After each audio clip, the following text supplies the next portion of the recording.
And then like I don't know where the click happened that I was like, we should be doing this live. Like we should be doing live. We should be streaming these games live. But we played a CEDH game, and somebody cast a Mana Dork, and another player, like turn one, and another player mental misstepped it. And the first player who played the first Mana Dork mental misstep that mental misstep.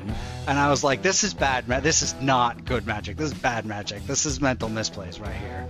This is not mental misstep. This is mental misplay. And I was like, that's the fucking name of the show. That's it forever. Like right there, stream one, game one. I was like, it's called mental misplay. Like that's it. We're done. Wrap it up. Hey everybody, welcome to Humans of Magic. This week's episode is with Alan of Mental Misplay. He's a CEDH content creator, and we're going to talk about his life story, content creator origin story. We're going to explore all the different aspects of Alan's interests, including his forays into Gonzo journalism when it comes to magic coverage. So please enjoy my conversation with Alan of Mental Misplay. Alan, how are you doing today, sir? Doing good. Thank you for having me. Thanks for being here. And how are things? What's on your mind recently? What's been going on? Oh, just staying super busy. Like trying to learn how to like make a schedule for myself and keep myself accountable has been like my big and I'm terrible at it. Trying to like learn how to make a schedule and keep myself to it and have like an actual agenda for making content instead of just like doing everything by the seat of my pants like I have for the last 2 years. So that's been what's on my head recently, is like really trying to treat what I've been doing like a business or a job. Is there something that triggered that feeling of wanting to be more what's the term, like structured or some more scheduled? I just need it. I feel it. I need it. And like honestly, like domestic life is a part of it, but I don't want to get too deep into that. But like it just like I need to just like focus on this like it's a job, and I like find myself like I work better with a to-do list. I work much better with like a very strict itinerary, and if I don't have that, I just get easily distracted. So I've recently been like looking into like possibly addressing like attention deficit things as well. So knowing that the two go hand in hand, of like having this like pre-laid out structure is like very much on the top of my head. Yeah, I used to be really into the to-do list, but It was harder for me. I had to actually change my method a little bit over the years, because I realized that I was spending so much time actually managing the to-do list that instead of actually doing the to-dos, and that was like actually creating some anxiety. And so everyone has their own method, right? But I've definitely had like experiments, kind of like, it's almost like playing Magic or doing anything you're really into. It's like you have to keep, at least I feel, you have to keep trying different things. I don't know how did you land on the to-do list? Were you like a to-do list since day one, or did you have to evolve what you were doing there? The to-do list isn't even fully formed yet. I just knew that I needed structure. Like it was just like part of it was talking to a therapist, part of it's talking to my wife, and part of it's just knowing how I function. And I was like, okay, I need like at the very least like a calendar that says like on Tuesday I'm doing this, on Wednesday I'm doing this, on Thursday I'm doing this, which is why like having a set stream schedule for me since the beginning has really helped me. You know, just knowing, okay, Friday nights at 8:30, like we're going live, which I've also like, I want to go to Friday Night Magic sometimes, you know, like I haven't been like, I want to go jam Commander on Friday nights, but it's like every month I make the schedule and I don't leave anything. Like I just fill up every Friday, you know? Yeah. So that's a big, like having seen how well that aspect of it works, just knowing that having the rest of it filled out the same way. You know, just like, okay, on Monday I gotta do like like logistical, like payment stuff, like finance stuff, for, put in all the earnings and all the spendings. And on Tuesday, I got to do like and on Monday afternoon, I make the flyer for Tuesday's stream. And on Tuesday, I go live and I do some deck building for the stream. And so like taking that general structure and trying to fine tune it and really get down to the minutia of it has been, and trying to figure out how to turn that into treating it like a job. And then just like holding myself accountable. That's been my big, like, that's what's in here right now, is like, okay, how do I actually stick to it? So that's kind of where I've been at. Have you heard about the accountability thing where if you just tell somebody that you're going to do it, you will generally just hold yourself more accountable, because it's just like if you make it public, then you're more likely to do it. If you just tell yourself, then it's easier to kind of violate the accountability, if you will. So I like public is actually really good too, right? Because I can say like, okay, yeah, tell myself something, or tell somebody in confidence that I'm going to do something, and then be like, oh, I'm sorry, shit came up or whatever. But telling like getting out the trumpet and being like, hey, I'm doing this, like, this is what I'm going to do by this date, and then you have to be accountable for it, is also really important. That makes a lot of sense for sure. Yeah. And there's different degrees, right? I'm not saying that you have to blast it on Facebook or Twitter, like, I will do this next Monday, but sometimes it's just telling a trusted friend, like, just DM them and say, I'm going to do this. And please check up on me or something. Or I've actually done like really crazy stuff where I said, I'm going to not do this until Friday, and if I violate it, then I will give you $10, or I'll give them like $10 and say like, give me back $10. You know how it is. You can do all these kind of different things, but that's pretty harsh. And that's why streaming works so well, right? Is because it's like, okay, I've gotten 3 other people to commit a couple hours of their time, and I have to like not let them down and not let me down, which is like, on the one hand, like, it keeps me streaming every Tuesday and Friday, it keeps me going live, but on the other hand, there's a point where I hold myself to that commitment to the point where it becomes unhealthy. So I'm always balancing, like, I really, really try to respect other people's time, especially as content creators and professionals and stuff. Like, the fact that people commit 3 hours of their time to me, multiple people commit 3 hours of their time to streaming with me every week, is like mind-boggling.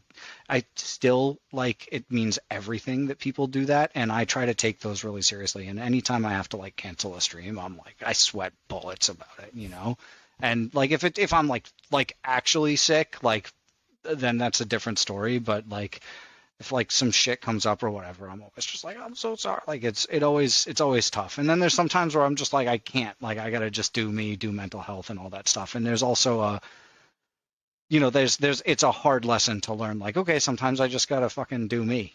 Sometimes I just gotta like lay on the couch and eat Cheez-Its instead of doing this, because I need to like be like okay up here, or like at least tell myself that's gonna make me feel okay up there. So.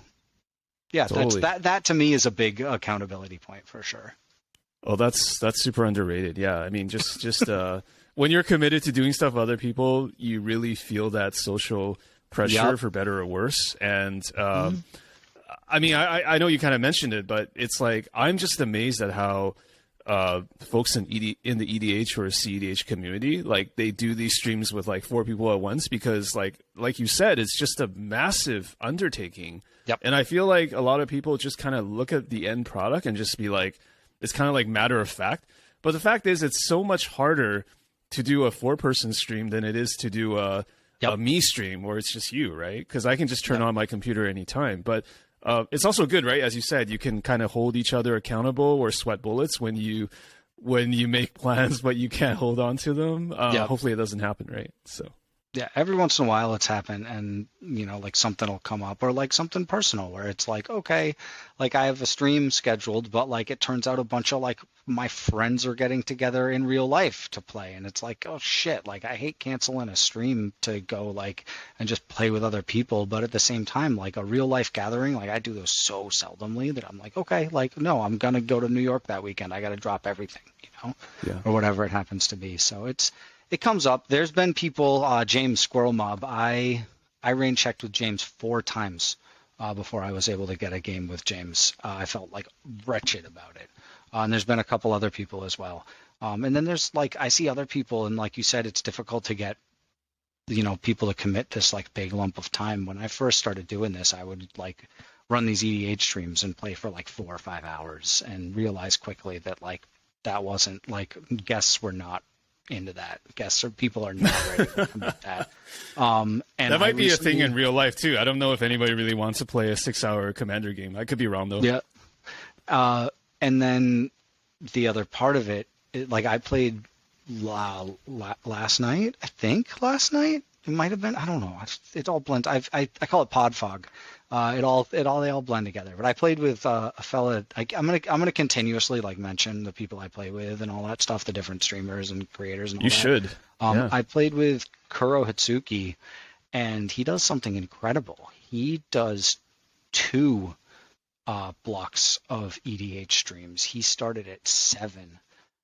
And had a group of 3 different people on at 7, from 7 to 10. Yeah. And then he does another 4 top starting at 10 and we went from like 10 till like 12:30. So the fact that he like books 2 separate pods on the same night and he's just live for, that's like 5, 6, 7 hours. Like dude is just live for so long, and I was just blown away by that. Like I didn't realize he was doing two basically what I would consider is like 2 separate streams, because I go for like 3 hours and I'm okay, all right. So, but I like the idea also of like switching people out, and I've done like the marathon streams and all that stuff a couple times. I'm long overdue for another one, but yeah, things get real loopy. Even playing in real life, you play Magic. You meet up at 12 and you play till midnight, and you get loopy after playing that many games. Absolutely. Have you asked them how it is that they managed to do that? Like just that kind of like I don't want to say marathon stream. It's almost like an ultra marathon at that point, because you're doing 2 EDH games back to back. Like, so how do they do it? Have you ever talked to them about like also the reason to do it? Is it just like, that I can stream twice as long, or is there like, are they just really into that? Or I think it's a matter of building momentum. I've found like I'm far from an expert about like how Twitch works and how getting like people watching your channel works and all that stuff. But what I've found is over the course of, say, I do a 3-hour stream, the viewers slowly go up and up and up and up and up. And by the time when I stream in the middle of the day, if I stream for 2 hours, by the time I hit that 2-hour mark, it's like it's starting to hit a good plateau, like a good level of like how many people are watching. So if you stream for 6 hours instead of 3 hours, it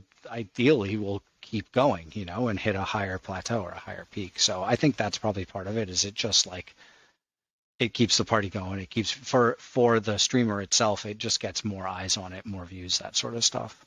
Right. But I couldn't tell you. I reached out to Kuro about like talking to him about doing like variety streaming and stuff like that, because I saw that he does do that. So it's something I will mention when I end up talking to him, is like, hey, like I noticed you did this and it's cool. Like that's a cool move. Like I was impressed by it when I was like, wow, that's like ambitious, but at the same time like a really smart way to do it. And that way your guests aren't taxed.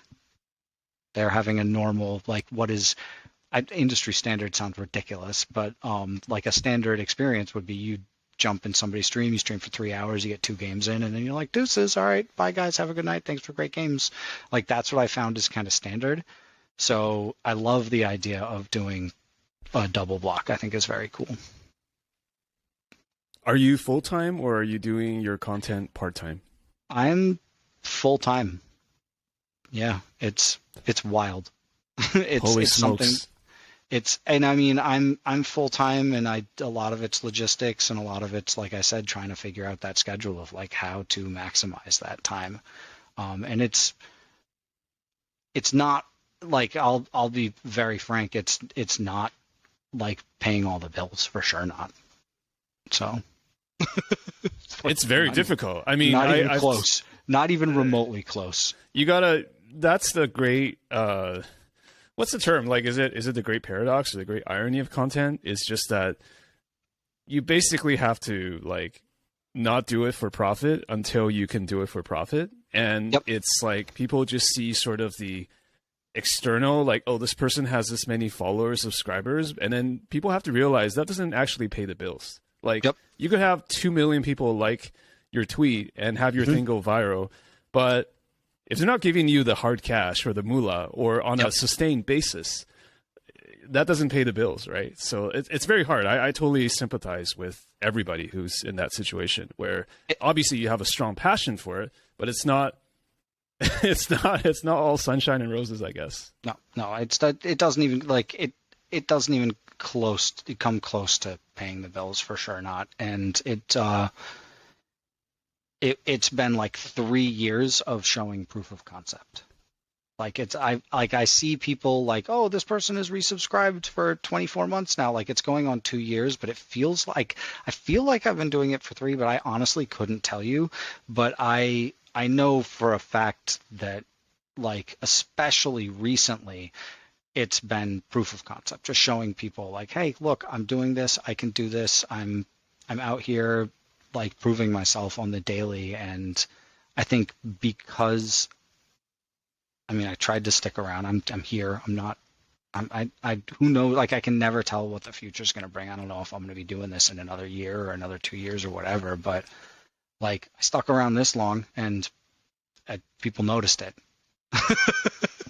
So I think like just the like staying power is proof of concept. But then like all the like actions and what you do and like content that I've managed to make and gaps that I'm trying to fill and all that stuff are also another part of the proof of concept. How did you make that leap? Because everybody makes that leap from I'm not a content creator to I want to do content. What was the spark for you? There was like a bunch of different things that kind of like how I started, like the leap to doing it like full time or the leap to doing it at all. Like, there was a bunch of different stuff. Yeah, take me through it. So I'm from Brooklyn. I got back into Magic in like 2015, I'd say. After like a long, 16 years of not playing it. So you first learned Magic in the late 90s, is it? I started playing in Revised, like on the schoolyard blacktop, like buying packs of Revised and Revised era. Here we go. Yeah. Trying to I thought like having a Lord of the Pit and a Breeding Pit in the same deck was just like, there's nothing that's gonna beat this. Like, this is the big brain here. And then I, in high school, still had my pile of like 40 random cards, or random pile and 60 random cards, whatever you want to call it, and ran into a friend who was doing like Junior Super Series stuff at the time. And he hit me, I tell this all the time, he hit me with like, what is it? Basically like a not Wild Growth, but the other one, Fertile Ground, I think. Fertile Ground on an island with a horseshoe crab makes infinite mana, and then you got the Vashino or the what, I don't, it's some, there's some, I can never remember. It was an Urza Saga rare that you, one colorless, one red, and you can deal 1 damage to somebody. It was like some sort of dragon or something. And he was like, I play this and I blast you for 1 million damage. And I was like, oh, it was like an Earthcraft involved too, probably. Yeah, Earthcraft, horseshoe crab, and like blast your whole face off. And I was just like, oh, it was like a full, yeah, he was like, this is a thing that can happen. And I was like, it was like a full on, like my whole, like it was like when Doctor Strange gets knocked out of his body and he goes on sees the whole universe, It was like, oh, there's like a whole different way of playing that I never would have thought of, Like this game is open in a way that I never ever would have conceived. And I started going with him and some other friends in high school to neutral ground, and we would play on Tuesday nights. We would play in the free Type 2 tournaments at neutral ground, and I would play Mono Green Stompy. I would play Suicide Black. I played a little bit of like Urza's Block Sneak Attack for a little while. I really liked the what was that awful deck? Wildfire, the red artifact-based Wildfire deck. Bunch of Thrawn Dynamos and Grim Monoliths and shit. So yeah, I played a bunch of that stuff and like, went to a couple pre-releases and all that fun stuff. And then went to college and didn't play for 16 years. And came back and and then there's a convention that I go to in Boston called Aresia. It's like a fan-based. It's like a all volunteer run old head convention, like old. This thing is like there's multiple generations of families who have been going to this thing at this point. Like kids are going with their parents who used to go when they were kids and stuff. And it started off as like a sci-fi literature convention. It's all in one hotel. It's like this big funky nerd rager basically. They would have the game room open, and I would show up with like my 20-year-old sneak attack deck, and all of a sudden everybody's playing with these piles of 100 cards in 2013, 2014, and I was like, I don't know what's going on here. And these kids were like, Elder Dragon Highlander, like, get on this, right? Like, figure it out. And so 2-3 years go by, and finally, 1 year when I'm not at the thing, I was like, let me just buy one of these off the shelf. And I bought the Marin Precon, and I bought a couple others for some friends. I was like, yo, there's this hot new way to play, like my old high school play group who I've like been friends with for 25 years now, and we had been playing like Talisman every week and doing like playing Pathfinder and stuff like that. And I was like, let's try this format. And we sat down and we played Commander, and we were like, this is the craziest thing ever. And we had boxes of Urza's block cards. Yeah, like let's all just jam in all these Urza's block cards and like Palancrons and Survival of the Fittest and stuff, and just jammed all that crap in there, and we were like, oh, this is real dumb. And then it was an arms race, but so I've totally forgot where the story was going though, where it was content, right? So while we were doing that, like we're playing every week, in New York, every week, and going out to the LGS and playing there and all that stuff, and then we start going to the GPs and all that stuff, and we really like that. That's a lot of fun, going to the GPs, and then there's Magic Fests, and we would spend all night, like 2 weeks before, we would meet up multiple times a week before we go to Magic Fest and like play. At this point we're playing CEDH, and we would just jam games into each other, like trying to go comp REL and like be totally ready for this, and then bring like our super spike CEDH decks to like the games at Magic Fest, and them being like like the meta's just all over the place. But one of my friends was like, we're gonna record these games, and I was like, great, this is gonna be a whole thing. No one's ready for us, because it's like we made hoodies for ourselves. We called it the Ramp Gang, because one of the person who kind of taught me how to be a better EDH player, he had a playmat. His name is Nate. He had a playmat that said Ramp or Die, and I learned from him how to kind of play like better, and through him is where I met Rebell, actually. So I had been playing at a kitchen table with Rebell and this guy Nate and a dude named Seth and a couple other really, really good people. And so we made these hoodies, the Ramp Gang, and one of the dudes was like, let's record these games. And I was like, great. And I was like, I'm going to have like these obnoxious playmats and everything. And he was like, no, this guy who wanted to record them and edit them was like, it's all going to be uniform. We're going to do top-down narration, the whole thing. And I was like, we're not on the same wavelength here, buddy. He was like, yeah, I'm not trying to make us like personalities, internet person. And I was like, oh, we're definitely not on the same wavelength, because I'm trying to be that guy. I'm trying to be out here and be like, I'm trying to be the personality, Right. And so, and then we recorded a bunch of games, and then he was like, oh, editing sucks. So that never came to anything. But then like in 2018, like I made an Instagram account, and for the Ramp Gang, and I would post just cards and memes. We made terrible memes. You can if you go to the Mental Misplay Instagram and you scroll all the way down, there's some really bad memes. Before Mental Misplay came into being, like it was another account, right? It was or Ramp, it was the Ramp same Gang, account but different stuff. Ramp Gang. The Ramp Gang. I'm trying to. There's this play. There you go. I got one right here. This playmat. There's like so much stuff under this playmat. I want to pull it out though. Oh, you got the OG Ramp Gang vintage stuff? Yeah. The you can see it right here. We got yeah. We got the Ramp Gang you got logo a little, under there. Inside the actor studio here. So yeah, no, this logo is and this artist I still work with as well. So that's the Ramp Gang, and it says Nice. 6 in the scry, and there's a underneath it. It's just like shoving cards, but it says Brooklyn, New York under it. So that's so yeah, we had a whole thing. There was a whole vibe.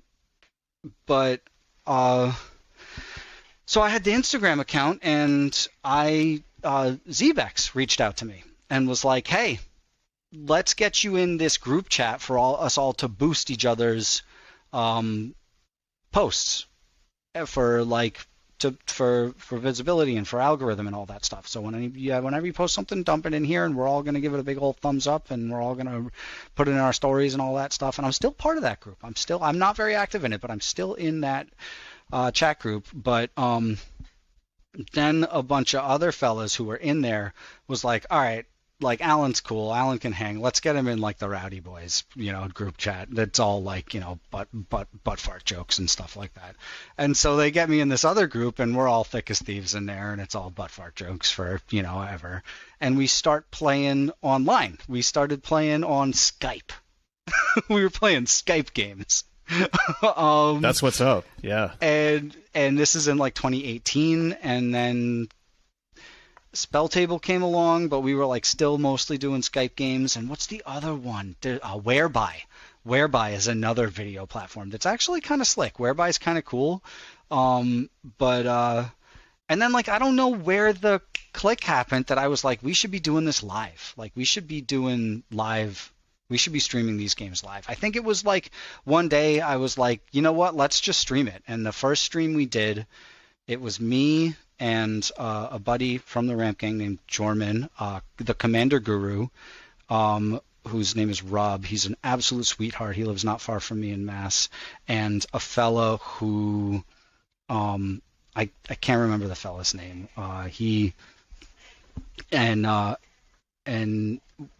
We all played together, and I'm like blanking on this guy's name. It's gonna make me crazy. I'm gonna remember it and be like, oh, in the middle of a sentence later. But we played a CEDH game, and somebody cast a Mana Dork, and another player, like turn one, and another player mental misstepped it, and the first player who played the first Mana Dork mental misstep that mental misstep. Mm-hmm. And I was like, this is bad. This is not good magic. This is bad magic. This is mental misplays right here. This is not mental misstep. This is mental misplay. And I was like, that's the fucking name of the show. That's it forever. Like right there, stream 1, game 1. I was like, it's called mental misplay. Like that's it. We're done. Wrap it up, So that's what happened.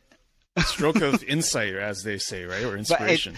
And we've tried to keep that mindset the whole way. Is been like, we're gonna play trashy CEDH. Like we're optimizing for entertainment, And there's been a whole journey I've been through to learn about how to do that correctly, and I've gone through all different learning curves and trials to learn how to kind of what's important about being live, what's important about creating that space. But I think the spirit is still there. The spirit of that, like, we're gonna I'm gonna mental misstep your Mana Dork, and then the first guy being like, I'm gonna get you back, and that's like, even last night, we were playing. Literally, it's Wednesday, Tuesday night we were playing, and somebody put the Adnos, and they're at like 8 life, and they're like, I shouldn't do it again. And another friend went, man, I thought you were cool. And he was like, all right. And he flipped it over, and it was the tainted pact he needed. It was the winning card. And he went, he did it, he got the card. Like it was like this whole, like, it was exactly the same spirit of like, just, like playing like the, maybe not in the smartest way, but in the most entertaining way. Um, and that's the kind of like, that's the short version. That's the Okay. that's the short version of how that how I started doing the content. There's a couple of things I want to unpack here. I love this stuff because we're going to go deeper and deeper. But so you mentioned in the very beginning where you were playing CEDH at an event or at a site, and somebody decided to film the whole shebang. Mm-hmm. And how did you get where do you think your showman tendencies come from? Because like, it's very easy to just be like, yeah, let's just do it with all the same playmats. And I'm not going to have my cool hair, right? I'm not going to have the pompadour. I'm not going to be Alan. I'm just CEDH player number 3. But there must be something from your past that allows you to be the showman that you are, right? Kind of like stepping into that opportunity. So where do you think that comes from for you? The showman is an interesting word. I don't know. I've always just been a gregarious loudmouth. Just like, not like life of the party, but like friendly and outgoing for sure. And like learning to lean into that has always been really good. And somebody, I think it was Claby, said, "You're your own best hype man," and that really stuck as well. And that's after the fact, but like I realized that there was a space for being like fun kooky magic guy, or whatever you want to call it. And I was like, no, that's what I want to do. Like that's the space I want to fill. That's what I want to be doing, is like being like like like it's easy to like play it off, but yeah, I was like, I want to like I can do that, and I want to do that and want to be that. And I've like and through college, like I decided, okay, I'm just gonna have be pompadour guy now, like that's it, and that stuck. And I've always had like a kind of clothes horse mentality of like, I'm gonna wear something super flashy. I'm gonna like have clothes that really make me stand out. I worked for a shoe store for a long time that sold these like really loud shoes, so that's always been like a standout. It's like, oh wow, well, those are cool shoes, and it's like something that like makes me stand out. And then the hair makes me stand out, and wearing like a Western shirt or an Aloha shirt or something makes me stand out. So it's like one thing after another that made me kind of like stand apart. It's just been one thing after another, like realizing like it's just one thing after another that makes me visible or stand out or fun or exciting or whatever the hell it happens to be, and kind of leaning into that. And there's also been like, I don't know the right way to address it or the right words for it, but there's within this Ramp Gang group, it fell to me to like invite people into it, to have people kind of like hey, like being somebody who is like the face of it, and so that role was kind of like there, I'm trying to say this like oh, it just happened. Like I'm trying to say a lot of that stuff like without like hubris, like it always feels weird to me to be like, no, I'm just like a fun, popular like leader guy, and it's like like it feels like I'm getting like the flop sweat saying it, know? Like no, there's no problem at all with that. You're not saying, oh, I'm just great, but it's like I'm just trying to ask you. It's my fault. I'm asking you to describe like kind of your personality and how it fits into the whole thing. So yeah, it just like standing out and attracting other people and being a gregarious loudmouth, and that it creates a community around itself. Mm-hmm. Mm-hmm. I think that's the long, like if you want to really boil it down, like that's the easy part. So yeah, it's just like all of those, like being noticeable, being loud, being friendly, and that creates a personality. So it's something I found recently is very telling, is like I've got like I go to these events now, I love, that's my sweet spot. Being live in front of people's faces, being face to face with people is like, that's where I'm on.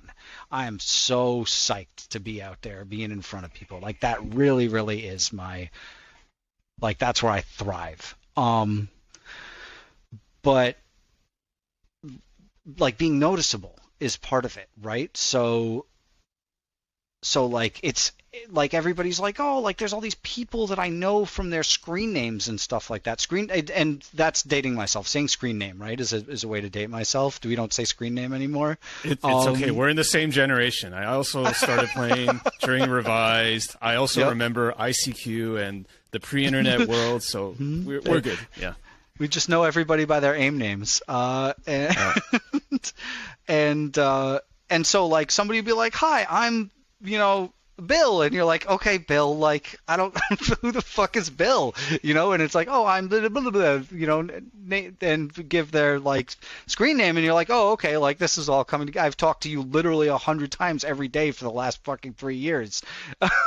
but it's not face to face, so it's hard to connect those dots. I hear what you're saying. Yeah. But I'm out there in a neon Aloha shirt with a pompadour and a microphone and a selfie stand, and it's like, oh, that's Alan.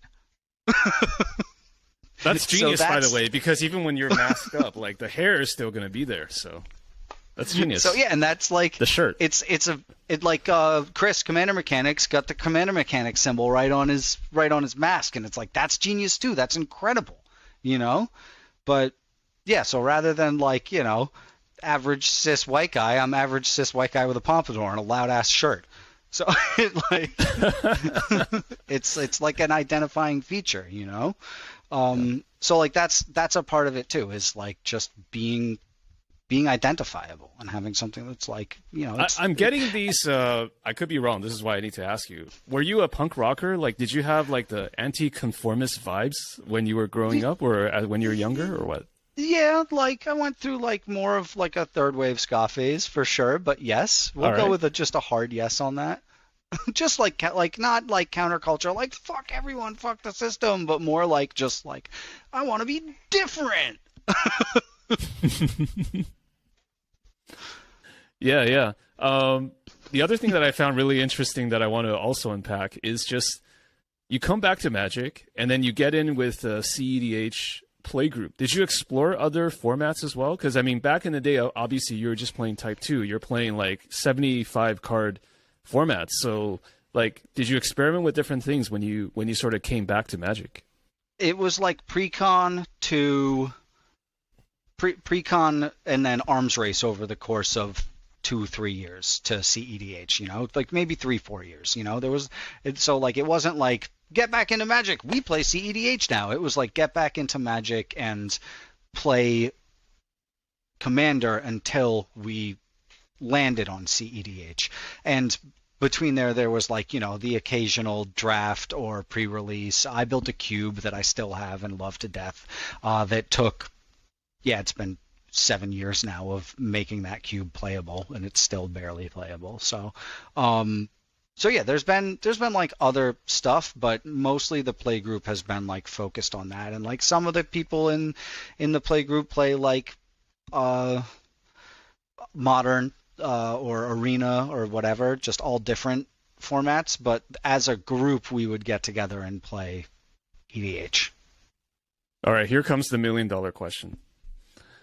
How would you describe CEDH to an alien who has just come down to the planet and just learned how to play Magic? You take EDH and it's just a smaller card pool, and it's playing with so it's a meta within EDH, and it's a meta that involves the most powerful cards in the format. I think that's how I've always thought about it. I mean, explaining it to an alien is like that. Then you got to get really, metaphysical about it or whatever. But I think the simplest explanation is just it's a meta within EDH, and it is a meta played with the most powerful cards in the format. and that's about it, and it's played to be more consistent, I think, is another earmark. Consistency is a much higher priority, probably the highest priority, because you consistently want to win. You consistently want to make your deck do the thing that wins, right? Or stop other people from doing the thing that wins. So you want to consistently be able to, win or not lose. So yeah, I think those are, like, you could pare it down to three essentials. Like, it's a meta within another format. It is a smaller card pool of stronger cards, and it's pared down to consistency. And there's more to it than that. There's a million more nuances, but those are, I think, the easiest to parse. I think there's a billion other nuances too, just by the virtue of it being. I understand that CEDH is still a 4-player format, right? Like, you're still playing multiplayer. It's not 1v1. So what was that like for you? I mean, obviously you said it's kind of progression, right? You go from the EDH deck to playing different casual games and having a cube. But did you have any sort of recollections of what it was like to actually play Magic multiplayer? Because I have to admit, like, for me, that's not something I do a lot. Like, I do a lot of 1v1, like, all through my Magic career, or whatever semblance of a career that is. Like, what was that like? Was it easy, or was it just, like, natural for you? What, to play, like, a multiplayer format? To play a multiplayer format, and then the second part of the question is to play a multiplayer format in a competitive sense. I mean, I love it. I look at it now, like, I don't remember, like, where my head was at, 3, 4 years ago, 5 years ago, when we were like, we're playing CEDH now. Like, I don't, like, because I'm sure, like, the decks we were playing were also, like, all wonky, like, it wasn't what it is now. That wasn't viewed through the same lens. But, like, I love the nuance of it. I love being able to look at it from, like, you're not just worrying about your own game plan and one other person's game plan affecting you in this, like, balance of one person, another person. Like, you're playing a game that is a rotating 3v1. And I think that's the easiest way to kind of look at it, and that's how I consistently think of it.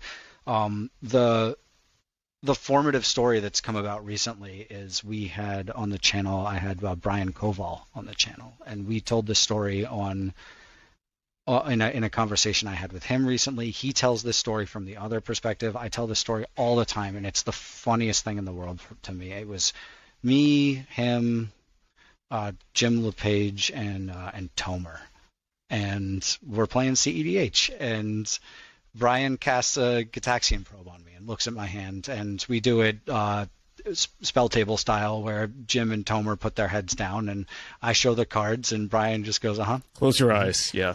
Mm-hmm. Yeah, those two close their eyes, and Brian looks at the cards and just goes,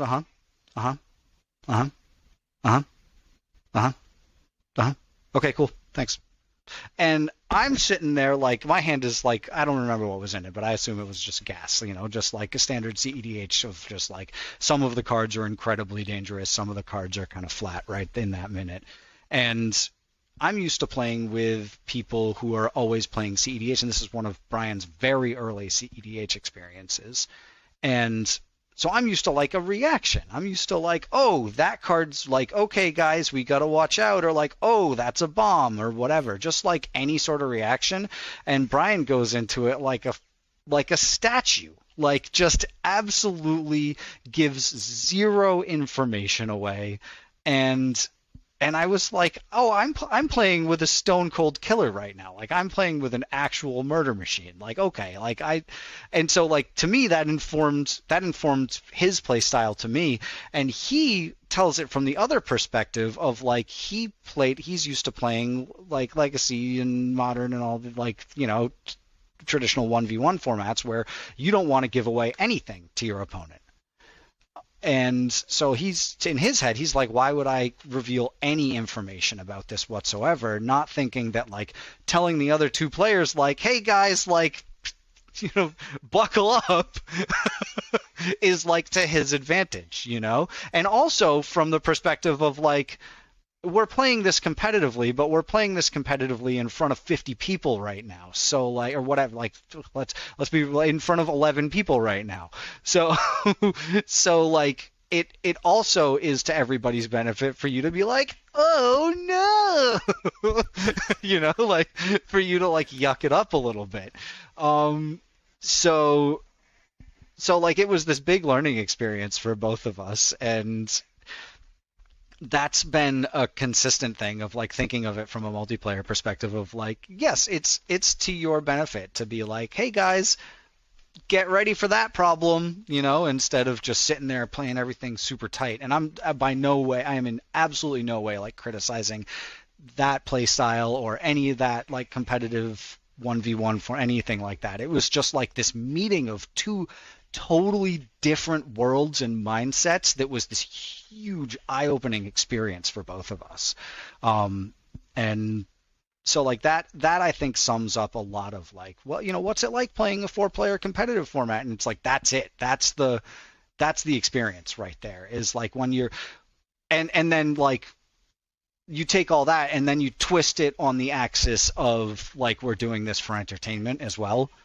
And I think that's something that I'm like, I try to be very, very aware of, is like, like last night when we're resolving that ad nos, and I'm going to stop here, and the other guy goes, oh, I thought you were cool. Come on. It's like egging each other on for the sake of a joke is like, it's funny. You might not want to make the most optimal play, but you want to make the most optimal play for the entertain. You want to optimize for entertainment at all. Like that's what I want to do, and that's what's creating a fun environment, because I've had those games that are like, everybody's like fucking got their blinders on and they're in the tank and everybody's focused, and like, that's cool. That's a fun way to play. There's definitely a thrill that I get out of that. I oftentimes have to like break myself of that while I'm playing, if I'm not playing CEDH or if I'm playing on somebody else's stream or whatever. Like, I have to oftentimes like kind of shake myself of that and realize like, okay, like it's not that serious right now. Like we're not going there. We're not trying to do that right now. So yeah, that's the big kind of roundabout, vague answer. Having said all that, is there something that you learned from Koval or maybe even Tomer, whom I understand they probably play more 1v1 formats? Like, are there other interesting things that you might have like gleaned from them, or just kind of taken away from them from that? From Tomer, it was like Tomer brought a it's like a Hydra commander. It's like a mono green Hydra commander. And brought it to the CEDH table, and just like, he was like, yeah, I put a mana crypt in it, and I was like, sick, let's go. And it's like, you can like people like to talk about like, competitively viable and all that stuff, and it's like, yeah, if you're playing in a tournament, then like, yeah, you want to bring something that's competitively viable. But if you're playing it just like at table, like it doesn't really matter. Like, you can play something that's like way off meta, and it can still be a fun experience. And sometimes it can be an even more fun experience, like when somebody's playing like wild like hydras and stuff like that, and playing like spells that you don't expect that have like those gotcha moments.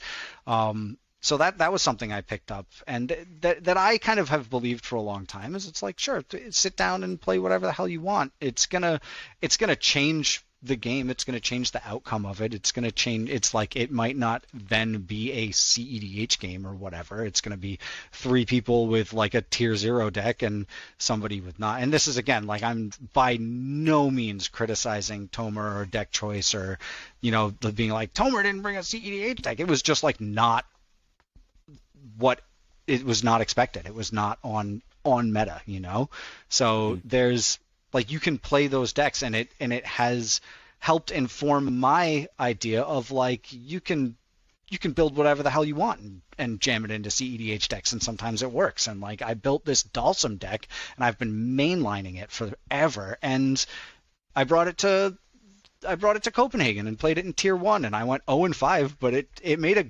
a showing. People respected it after that. People were like, oh, like that deck like actually has like, maybe not legs, but like at least some sort of lateral movement.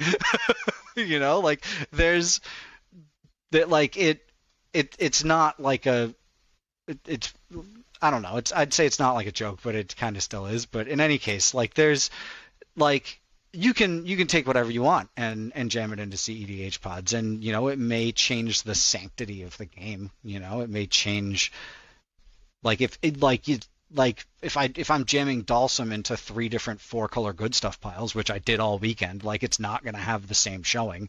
But you can play like wild, like fringe decks and all that sort of stuff, and play them at the same, like with the same mentality, with that same, like, I'm going to play all the spells to the best of my ability and play everything with proper threat assessment and all that sort of stuff. And you can play it that way, and you can play precons that way. You can go into it like, I'm going to play this precon like I would play my 4-color pile, and you can have the same experience internally, mentally, of just like, okay, I have to play everything perfectly right now. So there's also, like, you can play everybody having the 4-color pile and playing everything to the best of your ability. And like I'd rather be shouting at the top of my lungs, I'd rather be cracking jokes and wiling out the whole time. So And I think it was an eye-opening experience for Brian when he was on as well, and I think it's definitely informed a lot of kind of how he's moved forward. And we had a really, really cool talk about how about our kind of like our crossing paths, and that like he's moving from like always trying to go to events and come out of it with like a prize or like a position in the wins. And I was trying to go to events and just try to jam 21 games of Commander in 72 hours. And now I'm starting to look at it more like, okay, I'm here to work, and he's looking at it more like, okay, like I can look at this like I'm here to play, for fun. So there's a learning curve with CEDH too, and I think part of it is in making content of like, if you're doing it in a forward-facing way, there's like, you gotta kind of like yuck it up a little bit. You gotta ham it up. Madanon, Dan is the best example of this as far as I'm concerned. Nobody out there is playing games that are more entertaining or more fun, where everybody's laughing the whole time and playing, but also playing like good CEDH, playing like tight. And I'm like rattling off and derailing right now, but there's like a million different things to take away from it, but those are some thoughts in any case. I've probably just dug, but everybody's going to be furious. Alan's making up CEDH as he goes along. You're actually the first person I've talked to on this podcast ever about CEDH. Oh, so, perfect! I'm glad Great. you're This is gonna be awesome. I'm glad you're the harbinger of all things CEDH here. We have Alan Mental Misplay, the CEDH authority, just laying it down. This is it, guys. Play whatever you want. This is going to be like the 2-minute soundbite. Like, this is CEDH by Alan of Mental Misplay. No, I'm just gonna say, play whatever you want. Like, just play any card in any deck. It doesn't matter. And play it. Yeah. Don't worry about threat assessment. Just play whatever spells you want at any time. By the way, I know I'm kind of breaking the fourth wall by saying this, but I really enjoy talking to you so far, because every it seems like I can ask like 5 questions from every sentence that you like. There's just so much I want to go deeper on. I just don't even know where to begin, where to end. But it's like, I think you're sort of touching on the, I don't even want to say complexity of Magic. CDH, it's more like the complexity of Magic, which is like, it's very hard to just generalize and say Magic is played this way, right? Because it's also like multidimensional, because it's like, I'm playing it this way, and then you're playing it this way, and then I'm seeing it this way.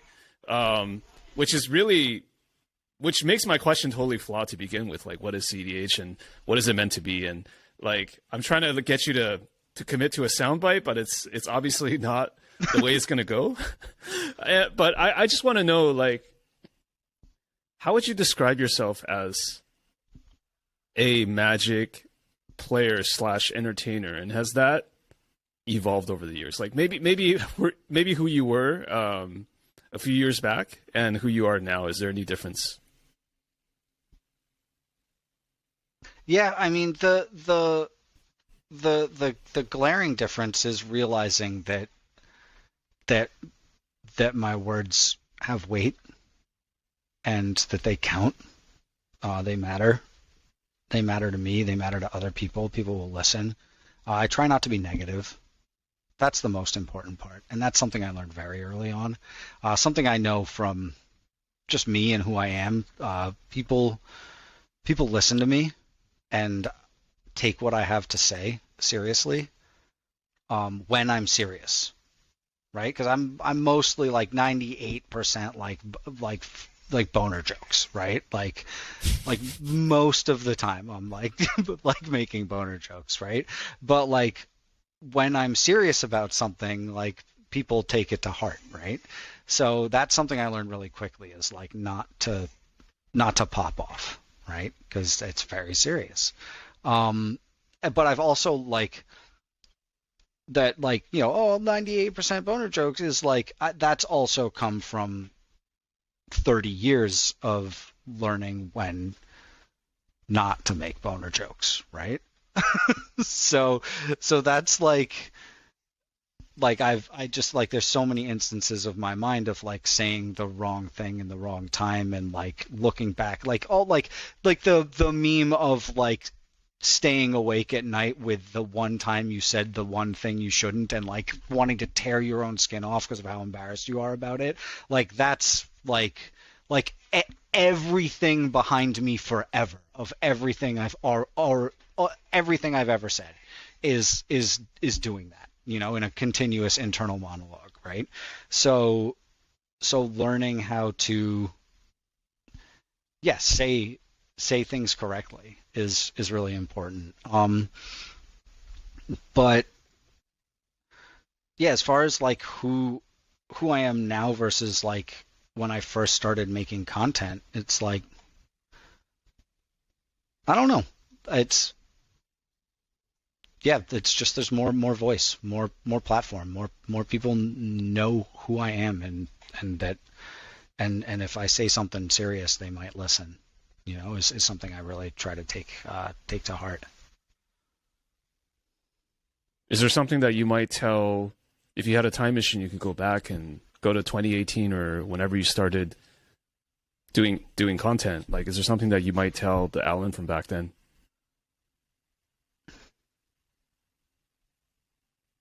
Everybody who said don't do this to make money was correct. Like they are right. Uh, that's like the glib answer, but also the serious answer. Like every single person ever who has been like, yeah, don't go into this to make money and said this like publicly, back channel, any of that, it's all correct. Uh, that's all 100% correct. Otherwise, no, I don't know. I don't know that. I don't know what I'd say to myself. The 3 years ago me who's sitting in a Brooklyn apartment. Just like don't like just be present with the people around you. Be present with your family. Be present with not the internet. Like the real life shit's more important. There's also a lot that has happened around us in the last couple of years. I mean, Yep. How have you managed that? Because, you know, you already said you love doing face-to-face stuff, right? You love hanging out with people physically, right? So, yeah, how has that been for you the last couple of years? It sort of coincides with your progression as a content person, right? So it sucked. It sucked real bad. I'm not like crying every day, like, you know, in March of 2019, you know, like that's cool not to like cry all the time anymore. But like me and my family, we moved out of New York. I was in Brooklyn my whole life. except for the brief time I did like the secondary education thing, the higher education in Boston. But yeah, I'm a Brooklyn native, Brooklyn born and raised. And we were in a little 2-bedroom apartment in Brooklyn with a 1-year-old, and we're like, no, we're done. It was not pleasant. It was not fun. It wasn't fun to like put on a hazmat suit every time I had to go to like the bodega for toilet paper or whatever. Like it sucked. And my family's all up here. My wife's family is an hour from us. My family's 10-minute drive. My sister's a 10-minute walk. So we moved out of New York to be by the support network, and now I'm here, and I love New York and I miss a million things about it, but this is better. This is like there's space. I can go outside in my backyard and let my 3-year-old run around like a little lunatic instead of being in a little shit box. You know, that's what's changed is I've got a little more space now. And yeah, not being able to see those friends who like I saw once a week for 4 years was brutal. But the flip side of that is I started playing those Skype games, you know, every week, every night, every whatever. We would boot up and play online and learn how to do that. And I made a full new circle of friends. I'm still in the same Ramp Gang chat group and I still love those dudes to death, but I got a lot of new people in my circle, in my Magic circle, in different friend groups, in my confidence. Like I said, like Madanon, like I hold them very dear as far as a friend and a confidant and a moral compass, and that's a relationship I wouldn't have without the bad times that we've had, you know. Those are some of the changes in any case. I mean, playing Magic over the internet, you know, it's like that's the easy answer, you know. I never would have thought I'd be. People ask what I do, and I'm like, I'm in esports, I guess. like when like my mom asked me, like, what do you do? I was like, just tell people I'm in esports. Like, just tell her you're a radio personality for the internet. How's that? Just tell them I'm in esports. And she was like, okay, done. She was like, I don't know what it means, but that's what I'll tell them. I was like, perfect.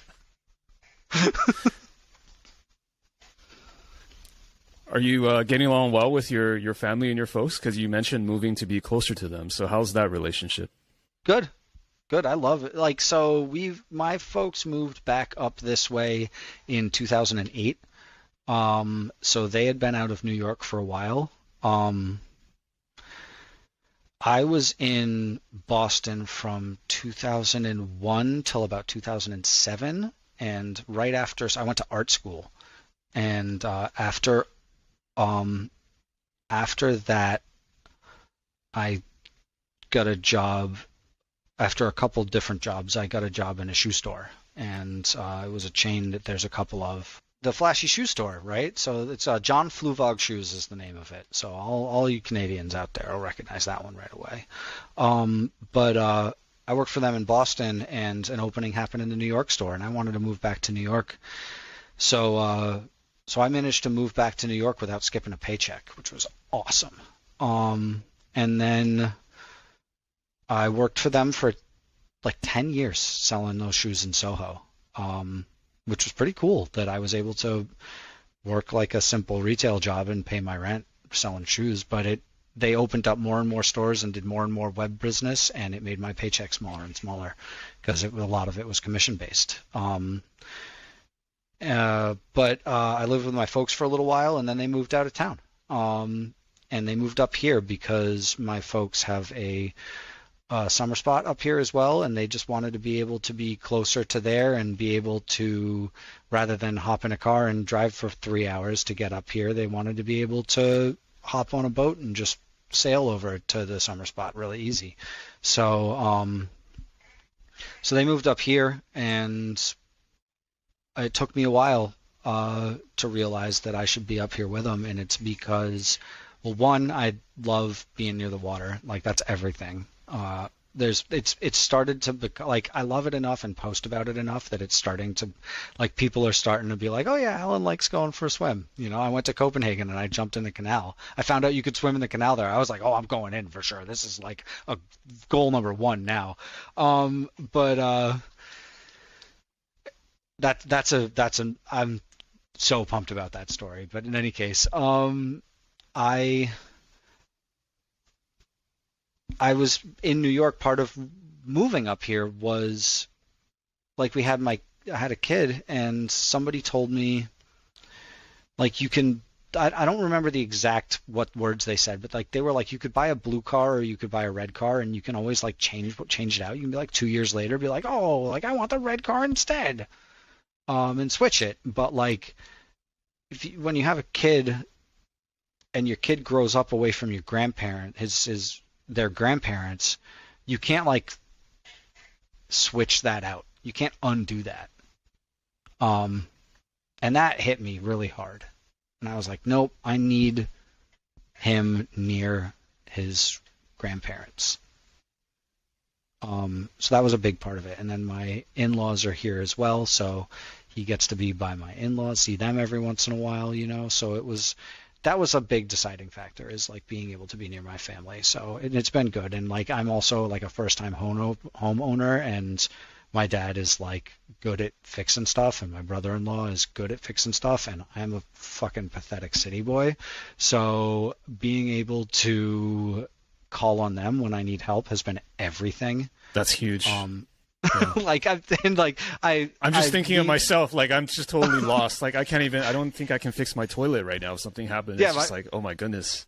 My pilot light went out. I was like, the house is gonna fucking blow up.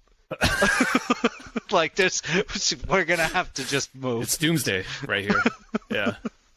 So yeah, like that's been like I would not be able to, like if we were like we're gonna get a house in the like 300 miles the other way, like I would have been fucked. But so I also didn't ask about cursing or any of that sort of stuff. No, you're so totally fine. If I'm like anything destroying goes here. Your reputation. Absolutely perfect. Anything goes. Yeah. But yeah, so that's been everything. And then like like the occasion when I've been like, oh crap, like I have this commitment all day, whatever it is. I have to stream all day. I'm casting a tournament, whatever. And wifey has to work, and daycare is like, surprise, we're closed today, dummy. Then I can be like, hey, mom, dad, you want to hang out with like a wild 3-year-old for 7 hours today? And they're like, sure, right? And then they tell me, oh, we loved it. We love hanging out with him. And I'm like, okay, sure, okay. But they really do though. And I'm always like, how was he? And they're like, he was great. He was perfect. And I was like, this is insane to me. But yeah, no, being up here with them has been amazing, and being able to like, on like a Saturday afternoon hit up my folks and be like, yo, can we like go out and like go jump off the boat? And my pops is like, yeah, absolutely. We can go eat sandwiches on the boat and then jump into the water. Like done. Is like, that's my dream. That's like everything I want, is to be able to do that, because it's just it's so good. It's so good. So, and there was years when I didn't like going out in the boat with my dad. Years and years and years because I felt like when you're out in a boat, you can't be not in the boat unless you're in the water, right? Like and with me, I always want to do the next thing. I'm always fixated on like what I'm not doing, right? So as a teenager, that didn't sit well. I'd be like, I want to go back. I want to be out the boat. I want to be at home. But now it's like I relish it. I try to like soak up every second if I'm on a boat.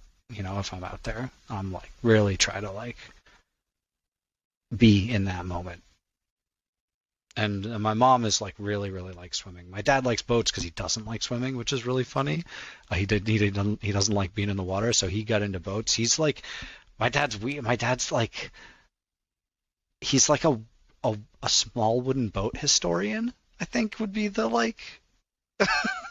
Like he built, like he'll read, he knows like a lot about boats. He knows like a lot about really, like he knows a whole lot about really, really specific boats that are like, he'll like read like a novel or like a historical book about the area and see a picture of like a small boat and be like, and just learn everything about what that boat is, what it was used for, and then he'll build one, right?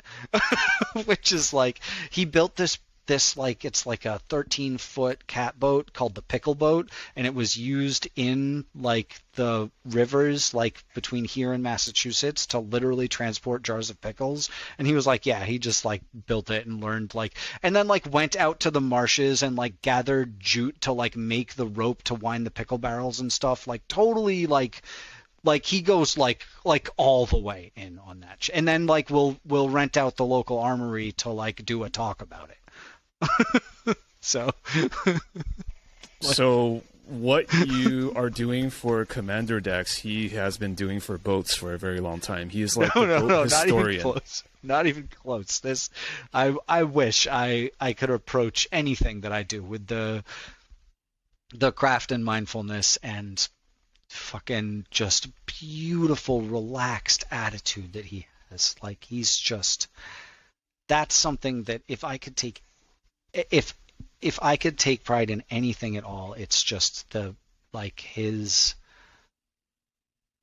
people like him. He's well regarded, and he has this beautiful, soft way of talking about things and being kind of excited about them, but like so. There's mannerisms that he has that I just really want to just like ingrain in myself because I see the effect it has on people. But I wish I could approach my deck building, my craft, my anything I do with the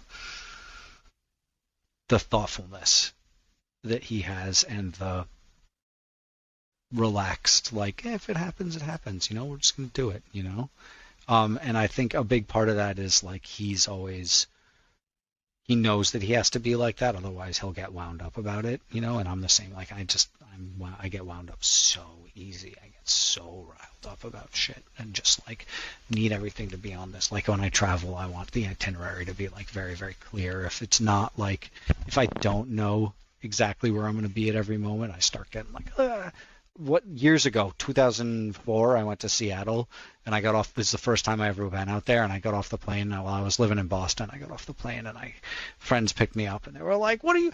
And I was like, "What are we doing today? How are we getting there? What's the plan?" And they were like, "First of all, just chill out. Like, just fucking stop." So, yeah, like I get wound up about shit for sure. I can see why you might need a to-do list. Yeah.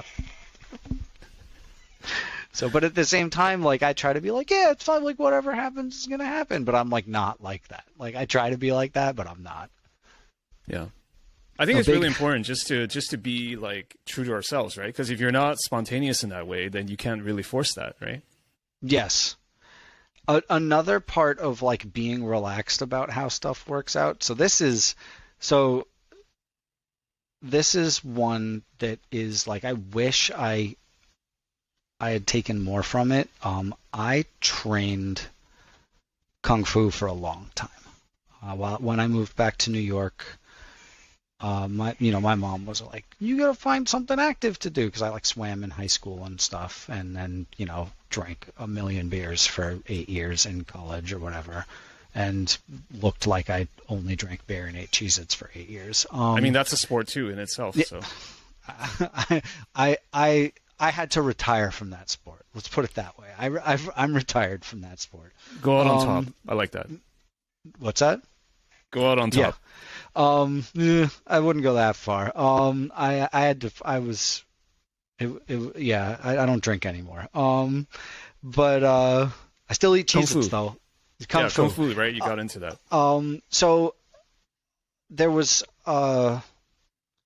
in New York, there's always been rumors that the Wu-Tang Clan learned about Kung Fu from a guy. And then one day my buddy was like, "I found the fucking guy. I found the guy. I found him." And I was like, "No." And he goes, "Yeah, it's the USA Shaolin Temple. Go there." And I went there. And I showed up in cut-off jeans and like Seeking in a t-shirt. enlightenment Yeah. in the cutoff jeans. I like it. And and Sifu answered the door and was like, or maybe one of the disciples answered the door and was like, "We got another one," and they brought me in. And I was like, "All right, what do we do?" And they were like, "You're gonna train with us. You train."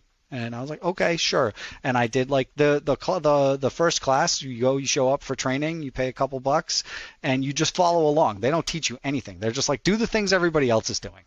And I was like, and I'm in cutoffs. They're like, "That's what you're gonna train in?" And I was like, "That's what I brought." And I did the class, and like I couldn't walk for 2 weeks. And it's awesome, like calisthenics, like action based, like you go back and forth doing like kicks down a line and then kicks the other way, and then it's, whatever, just back and forth, back and forth, back and forth for 2 hours, uh, with like a little bit of stretching in between. And then I couldn't like walk for 3 days or whatever. Like I was just like sitting down on the toilet, like like fully legs giving out.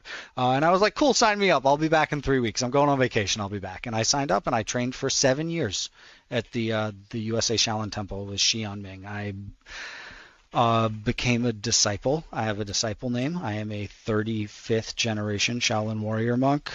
It is a wild fact to tell people. But yeah, I trained for years with Shifu.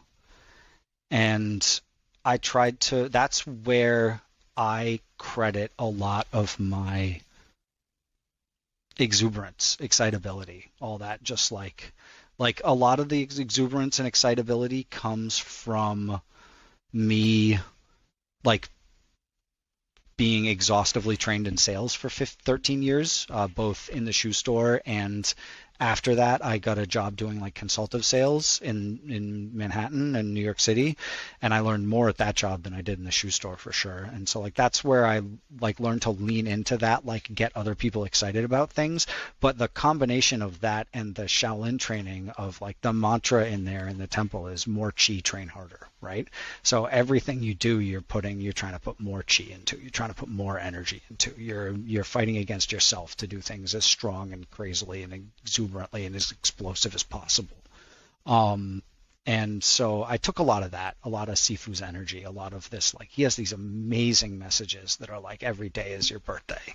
You treat every day like it's your birthday. You just live like these. If you watch like the videos of him speaking, he has a lot of the same idioms and speech patterns that he goes through, but they're all like so awesome. And I trained with him for a long, long time, and a lot of that rubbed off on me. And I went into it thinking this is going to be like an exercise activity, and came out of it